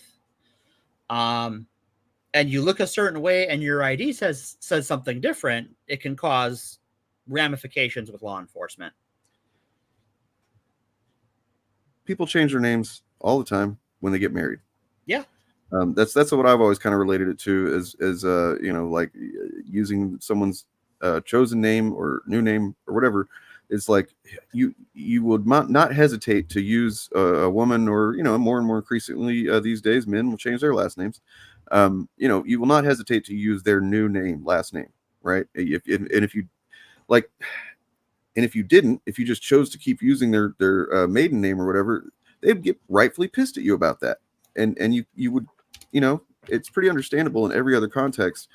It's just goes to show that that's the irrationality of and fucking cruelty of transphobia. Yeah, here is my 80-something-year-old grandma had no issue with the new name.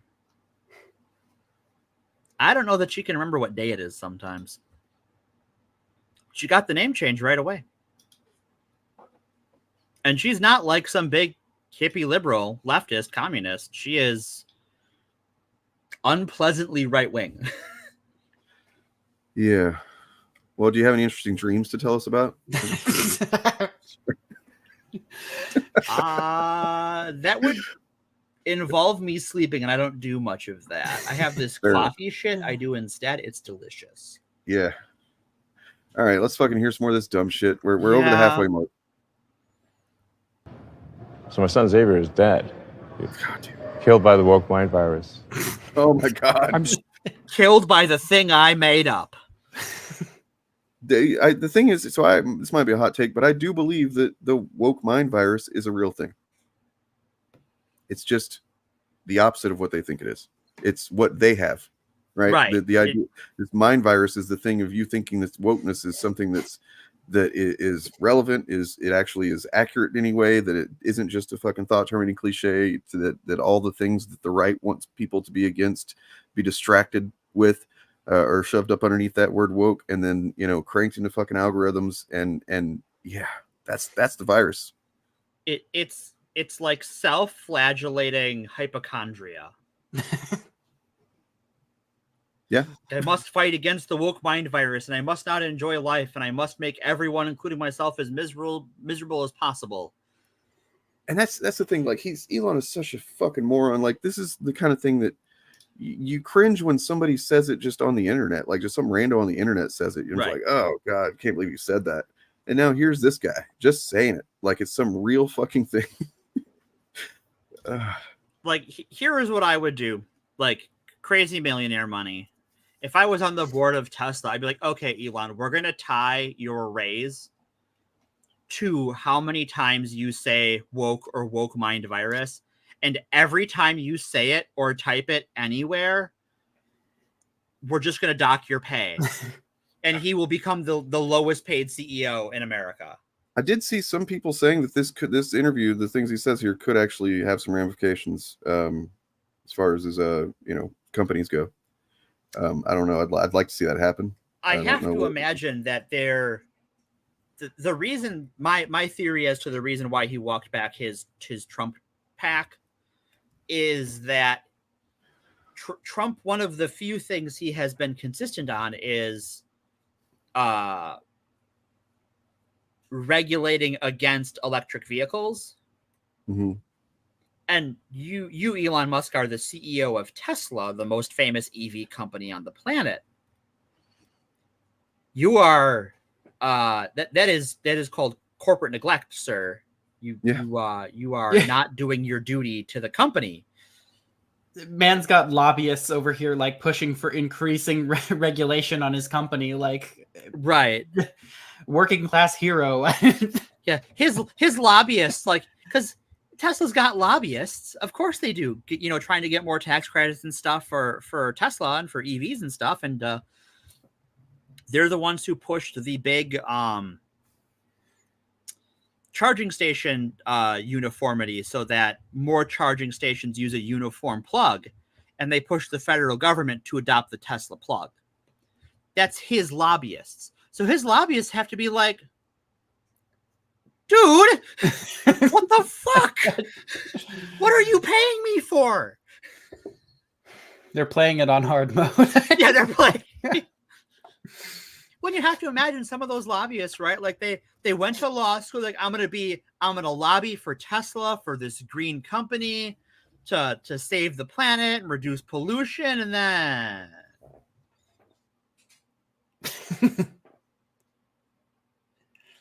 my guy, what is wrong with you? They're just getting like updates mid conversation with a congressman. Like, nope, you can't. Like, cut it out. Change course. Right? Yeah.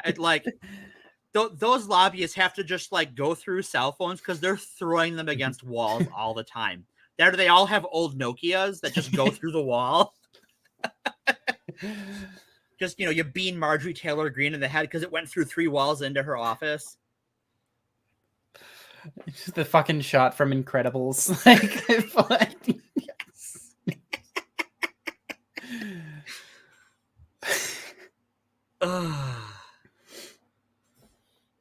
Yeah, that's a whole other thing, but I don't want to get on that, Julia, because I absolutely can, but then we will be here all night. Because you're correct, and I can explain why. All right, I guess we can hit play again.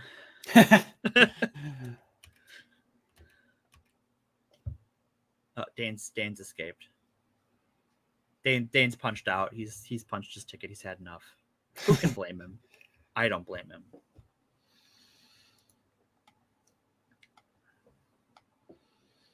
Let's see. What other fun facts do I have from their interview? Oh, here's a fun one. I took little notes. Who doesn't love little notes? So they talk about immigration at one point.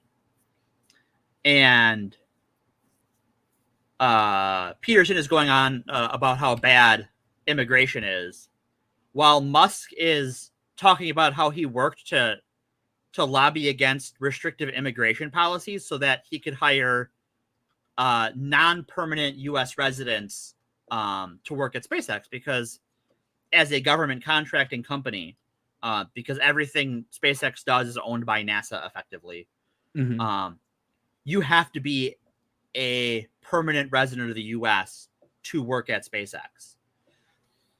And he wanted to hire elsewhere, more globally, and so he had to lobby for that.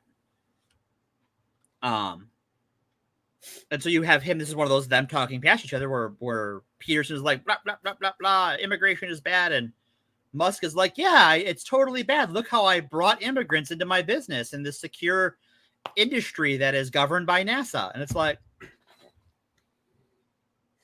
what are you doing? I mean, yeah, you do like it is weird to kind of see the dichotomy between some of the business owners who want immigrants so that they can underpay them, but are like otherwise still nominally conservative, versus the people who don't have any stake in that game, or like, I don't know. It's and so you have them like they're both racist, but differently so, right? Right. It's the Reagan racist versus the Bush racist, right? It's like Reagan is like, yeah, we should have lots of immigrants because we don't want to pay them. All right. Well, welcome back. Thank you. Sorry, I had to step away. I didn't want to interrupt and all good announce my departure, but yeah. Sorry to hear that. Yeah. I can't imagine what that would be like. Yeah. So look at these two men getting in touch with their fucking feelings here. You know, I mean, and their feeling is, my child is autonomous. I don't want to make fun of a guy for crying, because like in any other circumstance I'd be like, good for you, but the fact that it's like 2 sentences into every single interview and he's already in tears, like I have to wonder how sincere it is. Like just I mean, any topic he's immediately bawling his eyes out. Like I mean, he's done that more since the benzo coma too. Like it seems to be like almost. Yeah, maybe he did it a little bit before that, but like after the benzo coma, there's been a few characteristics of him that like seem to just be the staple now. Like he's kind of a caricature of himself, and he definitely doesn't seem like he has the influence that he had before.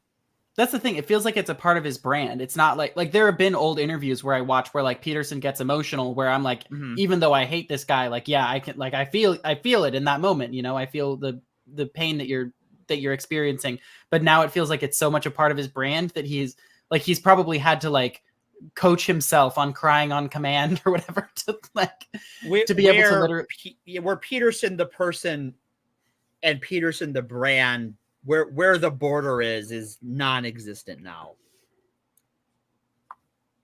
Yeah, no, yeah. I mean, he's really just like Flanderized himself. There's not really a better like. That's a no, you're right. Flanderization of Peterson is great. There were clips of him like early on where, even though I vehemently disagreed with him when he's going off about Bill C-16 and pronouns, it's like there was a charisma and like a fire to him. You know what I mean? Like you could tell he was really into what he was saying, and he was, even though, like I said, I disagreed, I could see why somebody that doesn't know any better might have been drawn in by his charisma.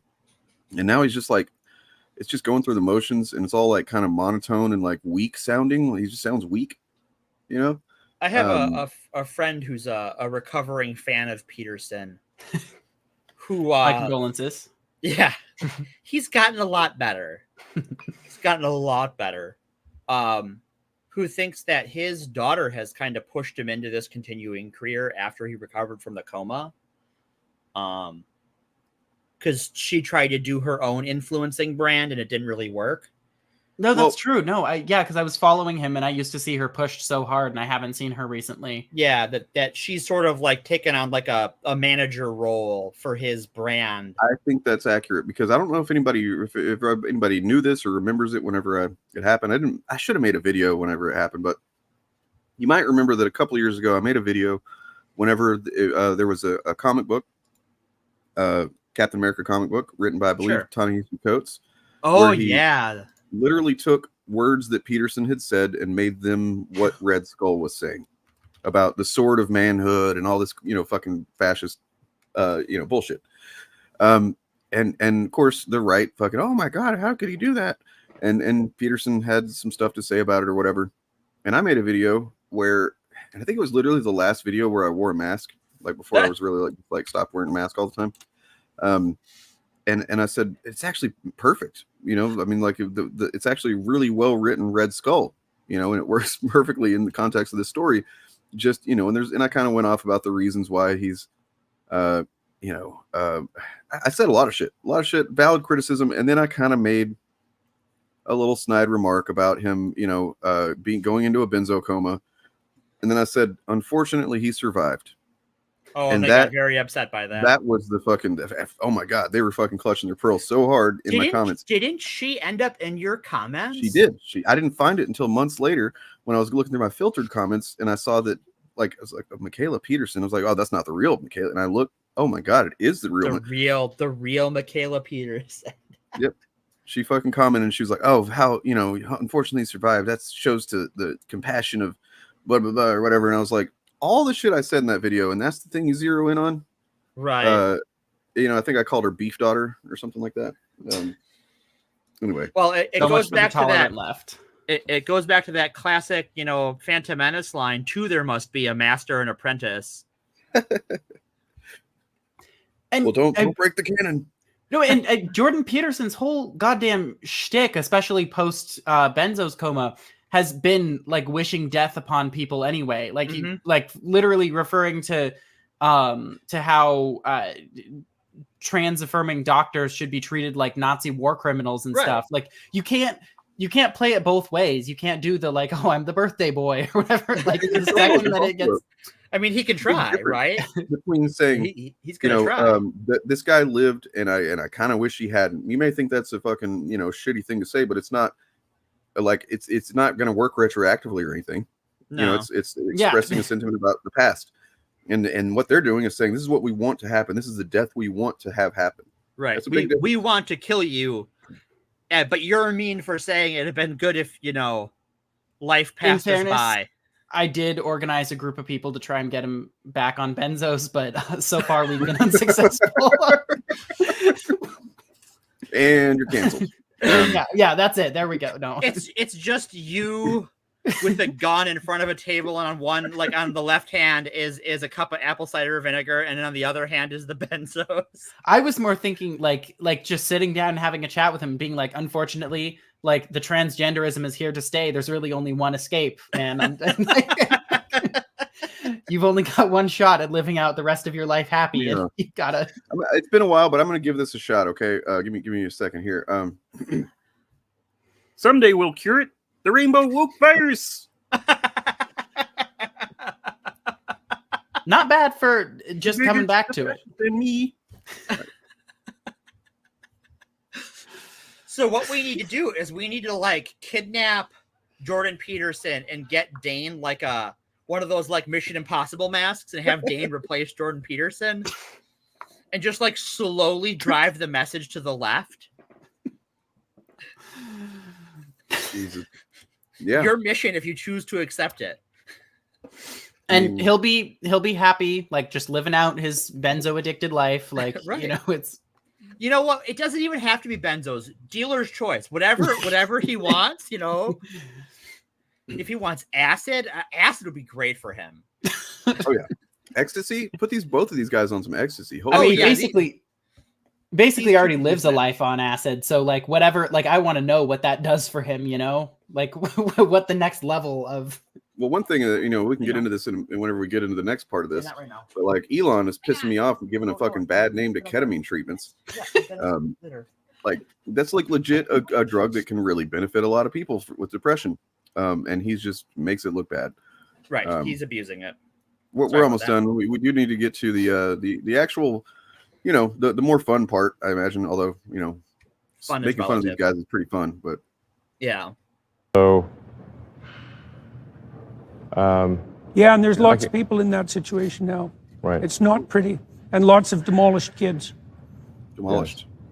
Yeah, well, that's a good reason to be the final straw. Yeah.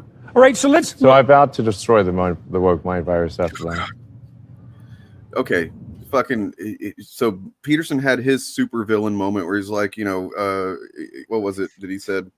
Up yours, woke moralists. We'll see who cancels who. And then now Elon, he couldn't muster any more energy than that, which I guess. Well, he's been in this conversation for an hour. He could use some more ketamine. True. Like, somebody give me my ketamines. But like, yeah, I wish he would have said that with a little bit more gusto. I vowed to destroy the woke mind virus. He'd like get up and just like two-fist hand pump, just like I will destroy it. I mean, this is a time where the people with the, like, all of the Daily Wire people who pose with cigars and everything, where that would actually, like, if he wants to go the understated performance route, like, he just needs to take a long drag and say, right. And that was the day that I vowed to destroy the woke mind virus once and for all. And we're making some progress. Yeah, are you? Join the club. We're making progress. Yeah. How much money has? And then they Twitter kissed. lost? I'm sorry. I ship it. Look at them. They're just fucking looking each other in the eye like, yeah. Their communication skills can't work for shit, but no, they can soulfully gaze at each other. They can make it work. Yeah. You, brother. The rest of this conversation has been excruciating, but right now I see you, brother. in this moment, we are fellow solipsists who believe no one outside of this room is real. You know that the episode of Community, the clip show. I don't know if you watch that, but the where they set the like scene with Annie and Jeff to the song Gravity, and then they do it with Pearson Abed. Like, I feel like you could get a solid cut of that, just the two of them like making soulful eye contact. Yeah, this is the leaning forward introspectively. It might take the #1 spot. It might knock off the king of unintentional but very gay, nonetheless, moments from the ending of Return of the King. You know, like this might beat it. I'm kidding. I've actually argued against people, like being like, "Oh, that's gay," because I'm like, "Oh, come on, let these men have a moment of love." Right, they're having a moment of brotherhood. It's cute. But that's these guys deserve to be made fun of for sure. Like, also, why is he? They've been. I mean, I know I paused it, but like I unpaused it once too, and they were still just like this for a couple of seconds. Oh yeah. Well, part of it is that like it happened to one of my. Sorry. You've got on the one hand where like Musk is all talking how sad he is, and then you've got Peterson who's giving like this fiery, pastor speech, like he's the X-Men villain he was born to be. And it's just like the dichotomy is like, you really are just like a hate preacher. Like that's what you are. You are the Westboro, the Canada chapter of the Westboro Baptist Church. Yeah. But with way less interesting signs. Guy, where is your sign game? And I mean, and I hate to say it, but like, at least the Westboro Baptist Church people weren't fucking cowards. And they committed to the bit. They committed, yeah. They got fucked up by biker gangs. Like they're like, this is who we are. If you have a problem with that, like here's the location we're going to be at. Come kick the shit out of us. Like, yeah, yeah, kind of like that. You mean Stryker, Reverend Stryker, yeah, General Stryker in the movie. But yeah, I mean, I think so. Just for the record, Jordan does break eye contact first. It seems. It happened to. He's like looks down like, what are these feelings I'm having? All right. Right. Oh, something's moving down there. I haven't felt that since the benzos. By the way, I want to say too about the daughter and the coma and everything. I don't know if you guys knew the details of what happened there, but like essentially she took him to Russia whenever they couldn't like fix him basically, and he wasn't in a coma until he went to Russia. Like he was addicted. He was having addiction issues. And, I'm not going to make fun of anybody for that, even though they said that I did in my video, which I absolutely did not. But nonetheless, fuck him anyway, because he actually has made this case tried to make the case that, well, first of all, she claimed that he wasn't actually psychologically addicted. He was only physically addicted. And I call bullshit. I'm sorry. Like, it's not always the case that you're going to be both, but like, when it comes to benzos, you're probably psychologically addicted as well. And that is a distinction without a difference as far as the law is concerned and as far as a lot of rehab places are concerned. Well, they're trying to do that because it's like the implication is he's got a weak mind or something like that, right? And that's fuck that. No, it's a disease. It just happened. Like sucks. It sucks. Yeah, no, I mean, like 100% of the reason why it's even worth like criticizing him for in the first place is because it literally invalidated 100% of his political commentary up until that point, because it was all clean your room before you try to change the world, when as every single person who says that he did not have anything close to a clean room. Like right.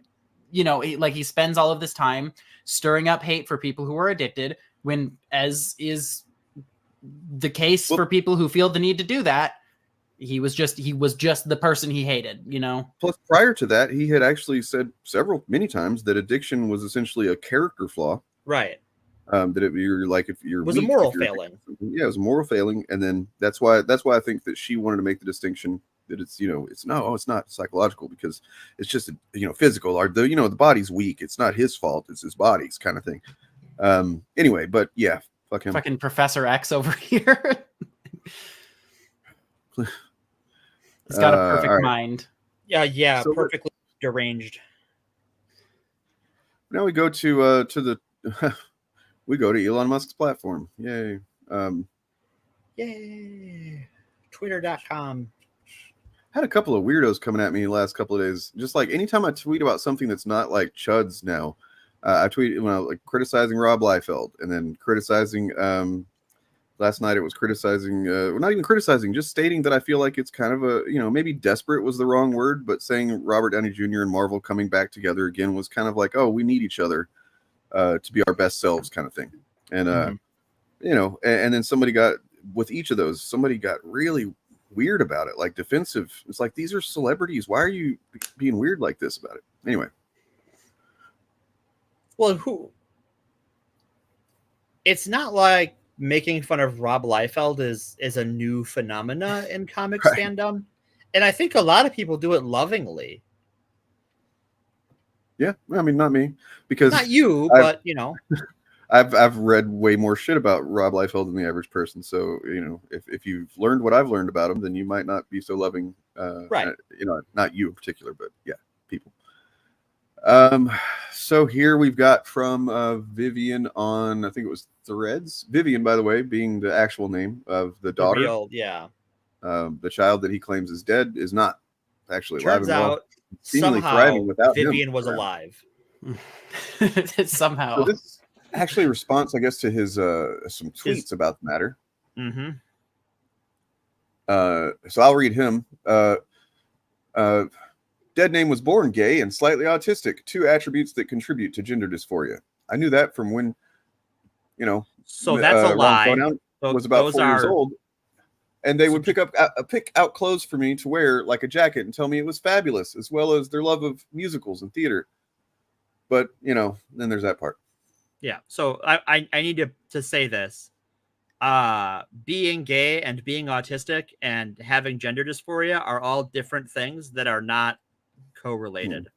I would also add to that, having the word fabulous in your vocabulary is a separate phenomenon as well. Yes. You can say that and not be any of those 3 things. True. You are cringe, though. Yep. Hey, I added that word to the Wolverine is gay song. That's in there. You did that. It is in the Wolverine is gay song. The line goes, he's the best there is at what he does, and what he does is fucking fabulous. It's true. Fabulously messy, fabulously gory. But it was kind of intended to be a little bit of a hammy kind of song. Anyway, it's a very campy song. One of you guys want to read Villainous? Sure, I'll have to blow it up though. Oh, sorry. I can do that. All right, I got you. I can download it and make it bigger. Actually, let me do that. I just. Oh, now it's exploded. It's gone. Sorry. I'll fix it. I swear. Fix it. Do it live. Okay, and boy, I can tell I did not put on makeup today. Holy shit. I didn't either. So it's all good. Okay. Oh. All right. I'll just scroll back up. I think she said something at the top. Did she? Oh, yeah. Yep. All right. So there's a lot of stuff I needed to debunk, which I will get to. Don't worry. But I want to start with what I find to be the funniest, which is this notorious slightly autistic tweet. This is going to be a bit, so bear with me. Please scroll. Your call is important to us. All right. This is entirely fake. Like, literally none of this ever happened. Ever. I don't even know where he got this from. My best guess is that he went to the Milo Yiannopoulos School of Gay Stereotypes, just picked some at random, and said, good enough in a last-ditch attempt to garner sympathy points when he is so obviously wrong even in his own fucking story. I did not have a love of musical and theaters when I was 4 because, I was fucking 4. I did not know what these things were. My earliest real experience with musicals was when my twin brother had a Hamilton phase in 8th, 9th grade and overplayed it so much in the car to the point where for a long time I swore off the entire genre, which makes me think that Musk can't tell his kids apart, right? Because if Musk is saying, oh, well, my kid loved musicals, and he has the wrong kid. Yeah. Makes sense. All right. I mean, he's got 12 of them. How many is he actually responsible for having his life or whatever? I Do we know that? I don't know. Well, Too I mean, simultaneously, based on what she too says, many and not enough. I don't think he's in their lives very much or consistently at all, any of them. I mean, he's kidnapped one of them this weekend, so. What? He kidnapped one of them? The one he took to Paris when she was supposed to be. Oh, that's right. Yeah. Gender, yeah. I didn't think about it like that. Oh. That's some gentle kidnapping. Yeah. Oh, and then there's kidnapping, but make it woke. Right. Here we go. All right. I never picked out jackets for him to wear, and I was most certainly not calling them fabulous because literally what the fuck? I did not use the word fabulous when I was 4 because once again, I would like to reiterate, I was 4. Like, this is so obvious, I don't even think it warrants an explanation, but people apparently believe this nonsense, so here I am. This entire thing is completely made up, and there's a reason for this. He doesn't know what I was like as a child because, quite simply, he wasn't there. And in the little time I was so relentlessly harassed for my femininity and queerness. Obviously, he can't say that, so I've been reduced to a happy little stereotype F-slur, along to use at his discretion. I think that says a lot about how he views queer people and children in general. As for if I'm not a woman, sure, Jan, whatever you say. I'm legally recognized as a woman in the state of California, and I don't concern myself with the opinions of those who are below me. Obviously, Elon can't say the same because in a ketamine fuel haze, he's desperate for attention and validation from an army of degenerate, red-pilled incels and pick-me's who are quick to give it to him. Go touch some fucking grass. God damn. And the apple has fallen very far from the tree. Thankfully, yeah. Yeah. In other words, Elon, you're just toxic. Shut up. You're just toxic. All right then. I think that was it as far as that take goes. Let's see. Yep. And then I mean, I don't know. I guess I'll share this experience of my feeling like a dipshit, which happens often, honestly. Sure, we're all dipshits. I read this and I was like, "Fuck yeah!" And I was like, I sent it to Morgan. I was like, "Look at this shit. This is fucking awesome." Fire emojis, and then like, did you Morgan said something about it, and it was like, and it kind of just caused me to go, "Oh wait, this is not a fucking win. This is fucking terrible. This is I mean, like, yes, it's great that she's speaking out for herself. I'm glad that that's happened." And yeah, it's a really good burn, well deserved. But like, just in general, it's fucking terrible. Like that this has to happen, that this even did happen.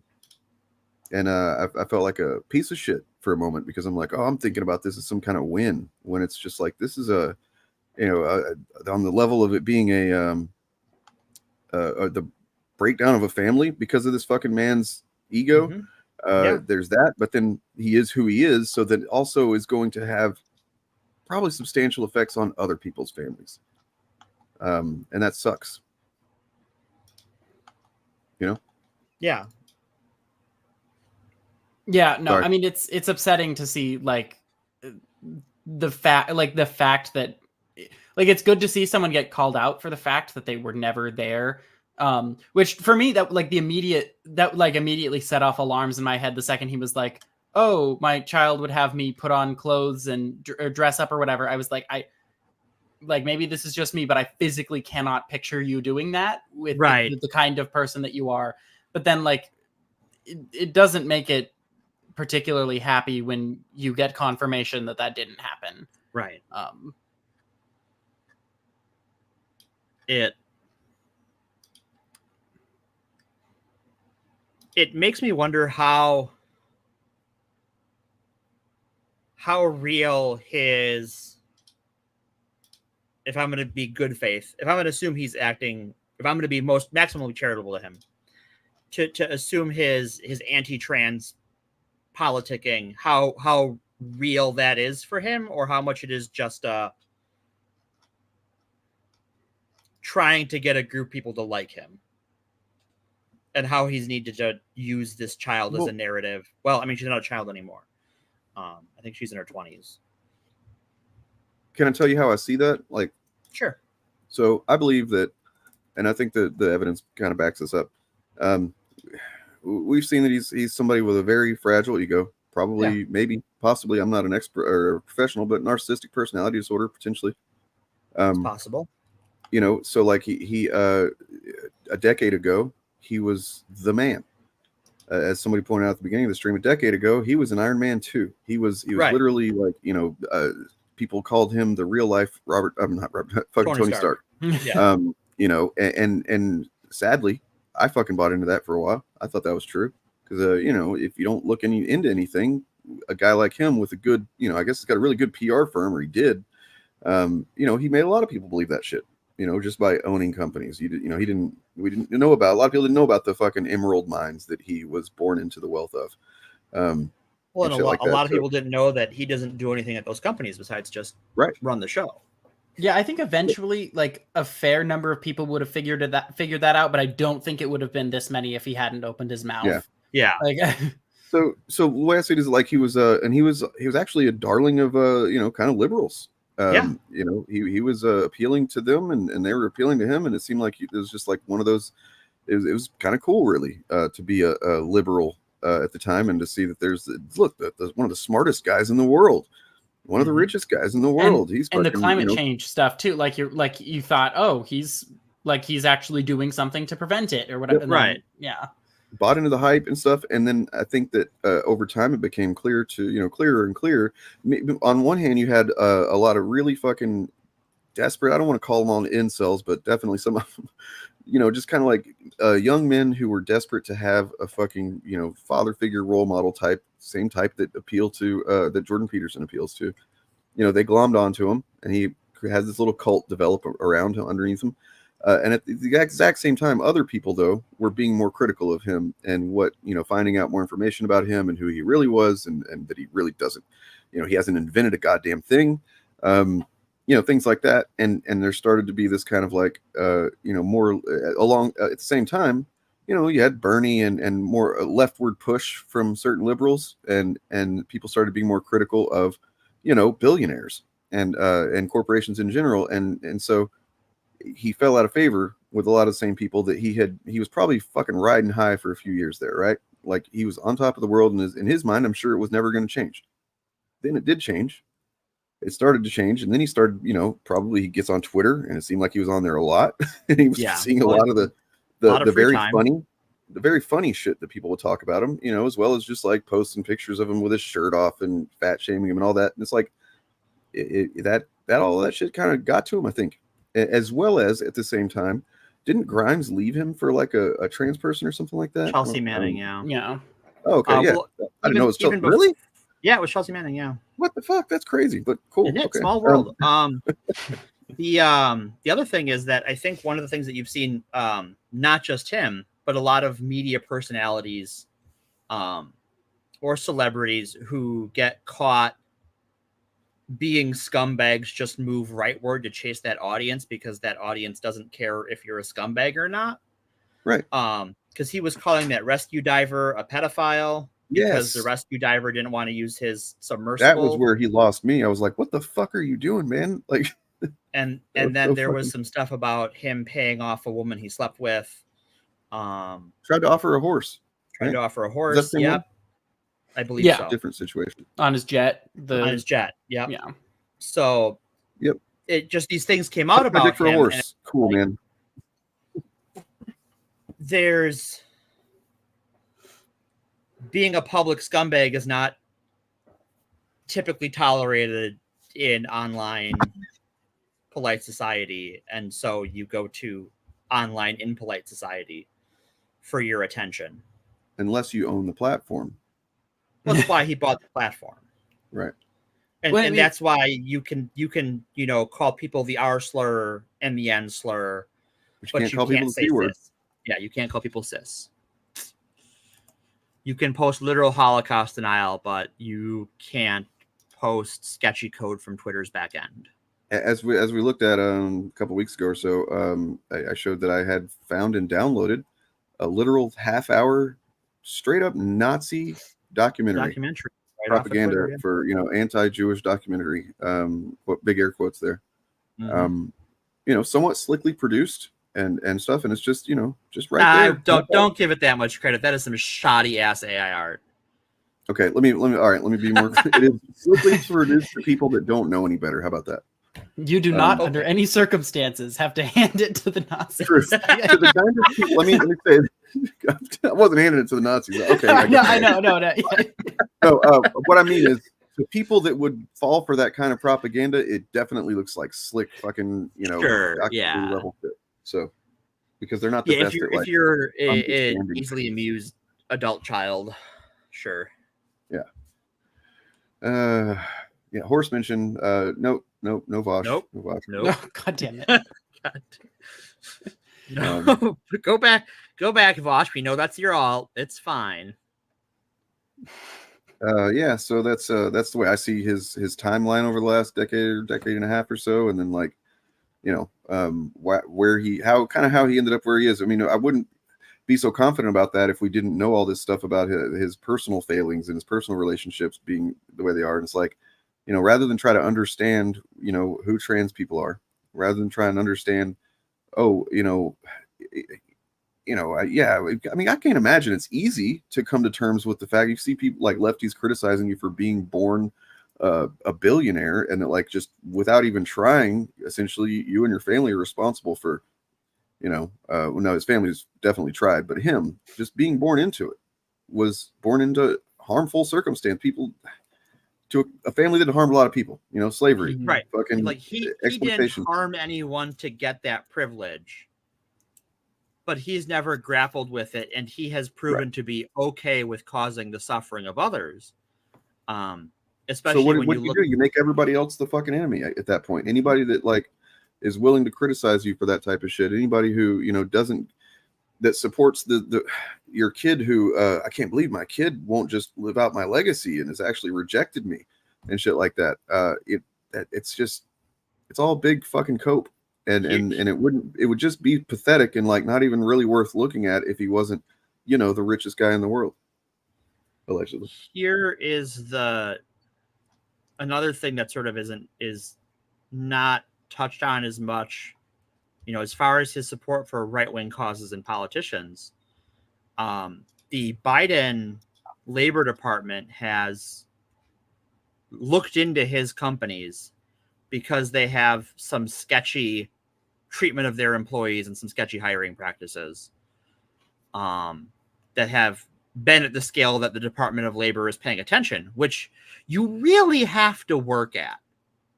You really have to work at to get that kind of attention, but you're also, you're the guy who owns SpaceX. Yeah, the federal government's going to be up in your business. You're a federal contractor. Pucker up, son. I don't know what to tell you. They're going to get up there. You're just going to have to be okay with it because that's the contract you signed. But as we've determined, he's not really good at reading things he's signed. So, being asked to read something you're going to sign is a trick. Say again? I said being asked to read something you're about to sign is tricking you. Yes, I've been deceived. Do I need to print it in another language? Yeah. Do you need an interpreter? I can get the Rosetta Stone. We got a copy of that lying around. Or the Rosetta Stone language training software. We could use that. Will that help? Don't you have a bunch of lawyers, you moron? This is kind of true. They could just they could escape quite a bit of deserved criticism and ire if they just go do your weird fucking consensual weird sex shit in your dungeons and whatnot, and just don't have all these stupid opinions about things publicly, and you guys will be fine, maybe. Well, it's like, this is how the Harlan Crows of the world got away with it for so long, is that like up until it came out that he was, Clarence Thomas's good buddy and gave him a bunch of gifts and stuff, like that guy's been spending money to influence shit under the table for years to great effect. Mm-hmm. He's evil, but he was smart about it. Where Elon is evil, but kind of a moron about it. He got a taste of the fame with the .com boom, and he just decided that that's better than anything, I suppose. Fame is the mind killer. Look at Peterson.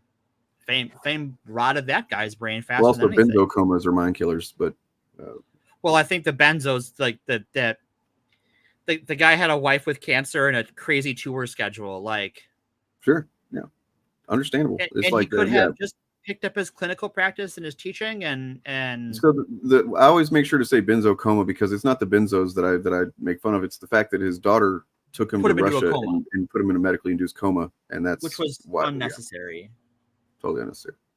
That is some pseudoscience shit. Yep. I don't know. I don't know what else to say here. What do you guys got?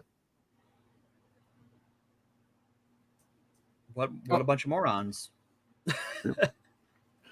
I'm supposed to know I do stuff. have this actually. You're supposed to. Hey, Dave, time to turn on your Jordan Peterson voice. I don't know, Jordan Peterson, what you got to say about that? What was the question? Can't afford medical bills. Have you tried not being sick? You should. Well, you should... only people with weak moral character get sick. Yeah. If you get sick, it's your own fault. Pretty iconic. It's a tightrope. It's a fine line. You start with Kermit, but you kind of have to do. I can't even describe what it is, but you got to nudge it one way or the other a little bit to get the right Peterson. If you're sick, maybe you should try eating exclusively meat like we did in the 50s and a good glass of milk. The one thing you don't want to do is drink apple cider. You will have you will have a depressive breakdown that will destroy you for weeks. The next thing you know, you'll wake up and your daughter has put you in a coma in Russia. If I can't be a misogynist to you, I don't know what to do with you. Mr. Peterson, how many people have gone to prison based on Bill C-16? Up yours, woke moralist. We'll see who can for who. Okay, so can you? I'm gonna share something. Can you put a picture of Peterson on screen? Sure can. Well, let's see. I mean, I can, but it's also going to have.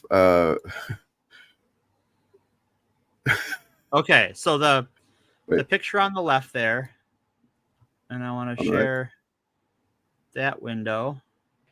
Or no, that's fine. Yeah, that window. Oh, you want to put a picture up? I see. Yeah, I got a picture to compare. Okay. I think Peterson is going to turn it into Darth Sion one day. Like the resemblance is uncanny. I mean, I can see it. Maybe don't put on the makeup that he's been wearing, and you just got it right there. That comes out of the coma. They start putting on the makeup real hard. His kids running the show behind him, but he's just this scarred, deformed Sith Lord under all that. And I think that's what happened. I don't know if he's cool enough, but like, no, yeah, it would be kind of cool then. That would be way too cool. Okay, you know what? I rest my case. Yeah, I like Sans lightsaber and cool powers and everything. Like, I see where you're coming. I see you. Right. You see. Thank you. So maybe it's his cooler brother. My impression isn't quite as strong in this other video where we did Between Two Jordans, which is Will Jordan and Jordan Peterson reviewing Starship Troopers. Ooh, this is my favorite multi-Jordan story. And, I'm not really super proud of the because my throat was kind of sore at the time, and I just didn't do as good a job as I normally do. But like the writing, I think, because we did actually somewhat loosely script this, it makes me pretty happy. Is this Dr. Enter the Jordan Jordan B. verse? Peterson and Will Jordan, better Hello. known as the Critical Drinker and his very famous Not Jack Ryan books. Today we'll be discussing the cinematic touchstone Starship Troopers. Yes, I'd like to say that we're going to get a lot wrong in this conversation. Don't take anything I say as gospel, because what the hell have I know? You know, a lot of people say the Starship Troopers is a movie about things. Clearly, it's a movie about bugs. Yes, it's true. It's about bugs, and the thing is that plants and bugs, the last thing our tyrannical idiots need to do, our panicked virtue-signaling government should be doing is directing their demented attention toward regulating what people serve at their tables. But it's plants and bugs for you and your children, peasants. Walk! One thing that's very interesting. So like it's extra funny on another level, unintended level, because I keep slipping out of it a little bit and going more into Kermit and stuff, and then Ed kind of go like he can't help but like he does his Scottish accent, but it kind of sounds a little bit like a Mexican dude here and there, right? I mean, because he is, but like, yeah, it's pretty funny to me. And what I was doing actually was most of what I say in this is things that he's actually said, right? Jordan Peterson. So. Pretty fun lines to read. Is that this movie shows a shared unisex restroom shower scene. What do you two think of that? Well, I'm glad that we are talking about this, because to me, I believe this scene holds the sort of central thematic theme of the movie. For you see, for far too long in movies, men like me, totally straight guys, have been bombarded with imagery of female nudity. And with this groundbreaking moment, the director is equalizing female and male nudity so that we could all understand that dongs are awesome and no homo. Yeah, well, you see that this is clearly somewhat of a optimal future for us, because while it does appear that the men and the women are getting along, but at the same time, the women seem to share some kind of equality with the men.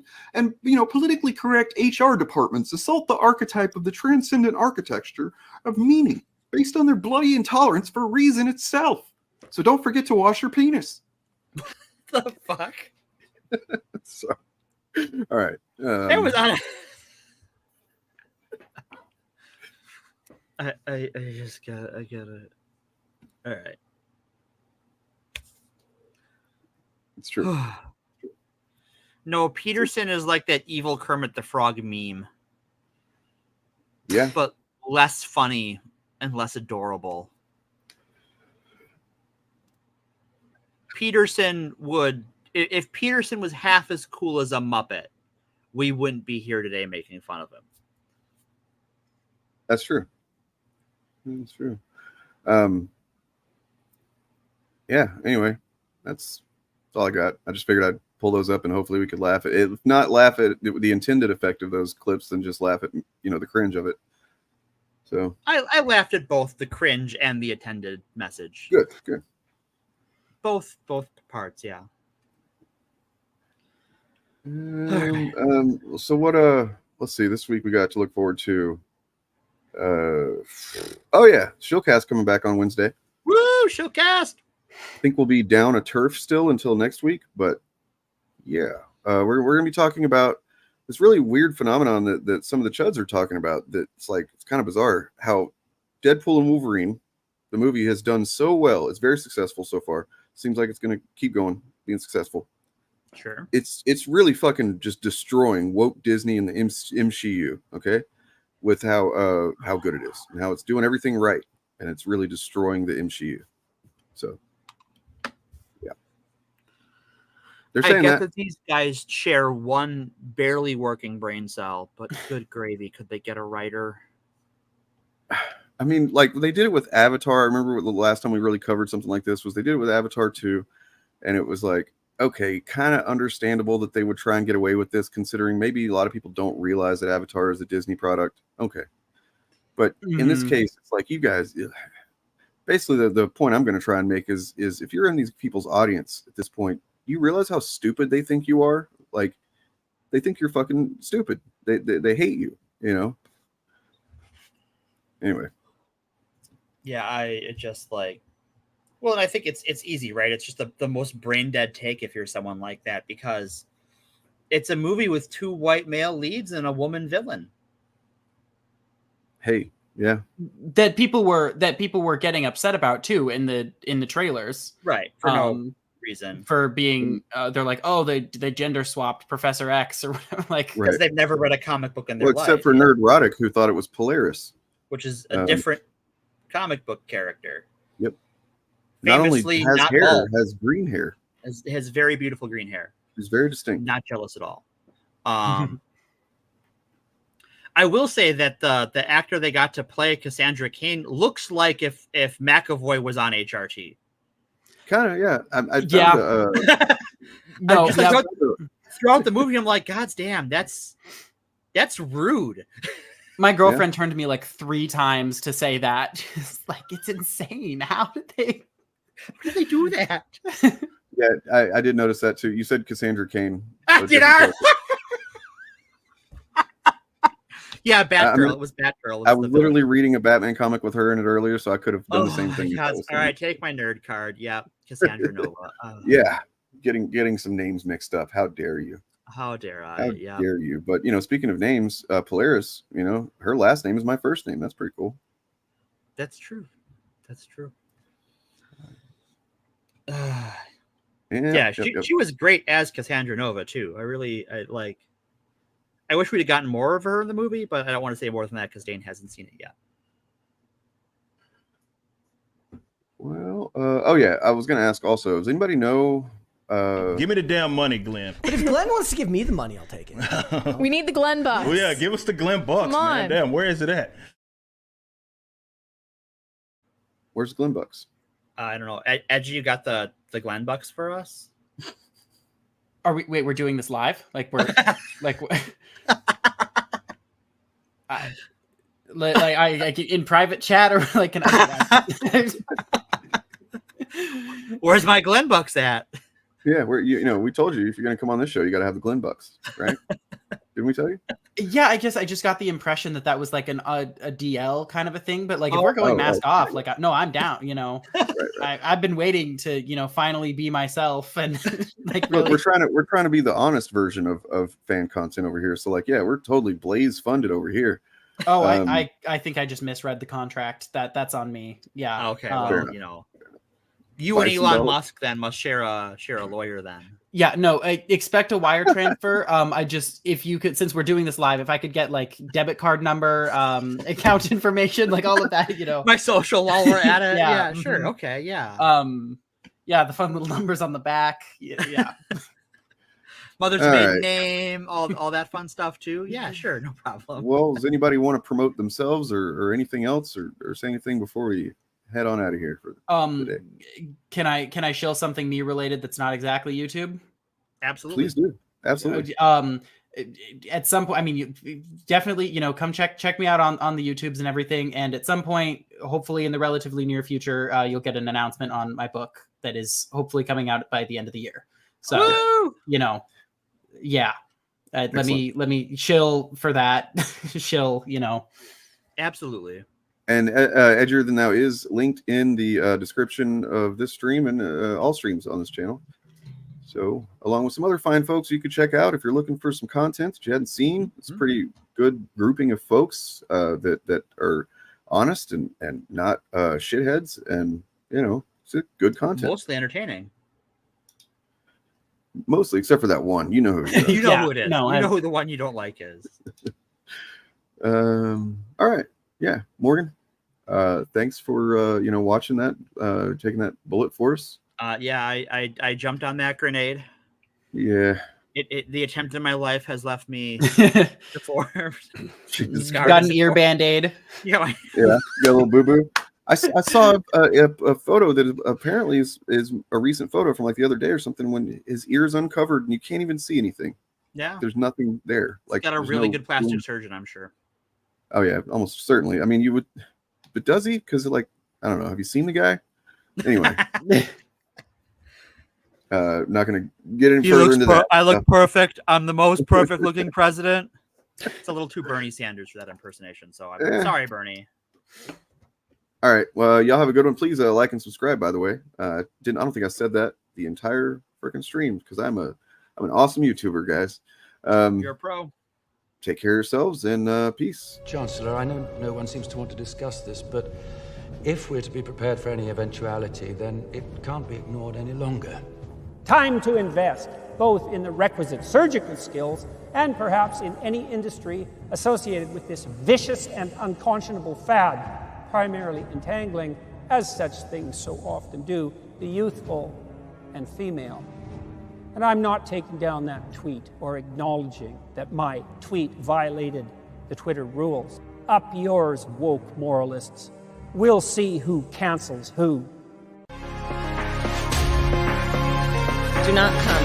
No. You realize how messed up that sounds, right? Wait. Do not come. Wait. I'm just gonna come as hard as I can.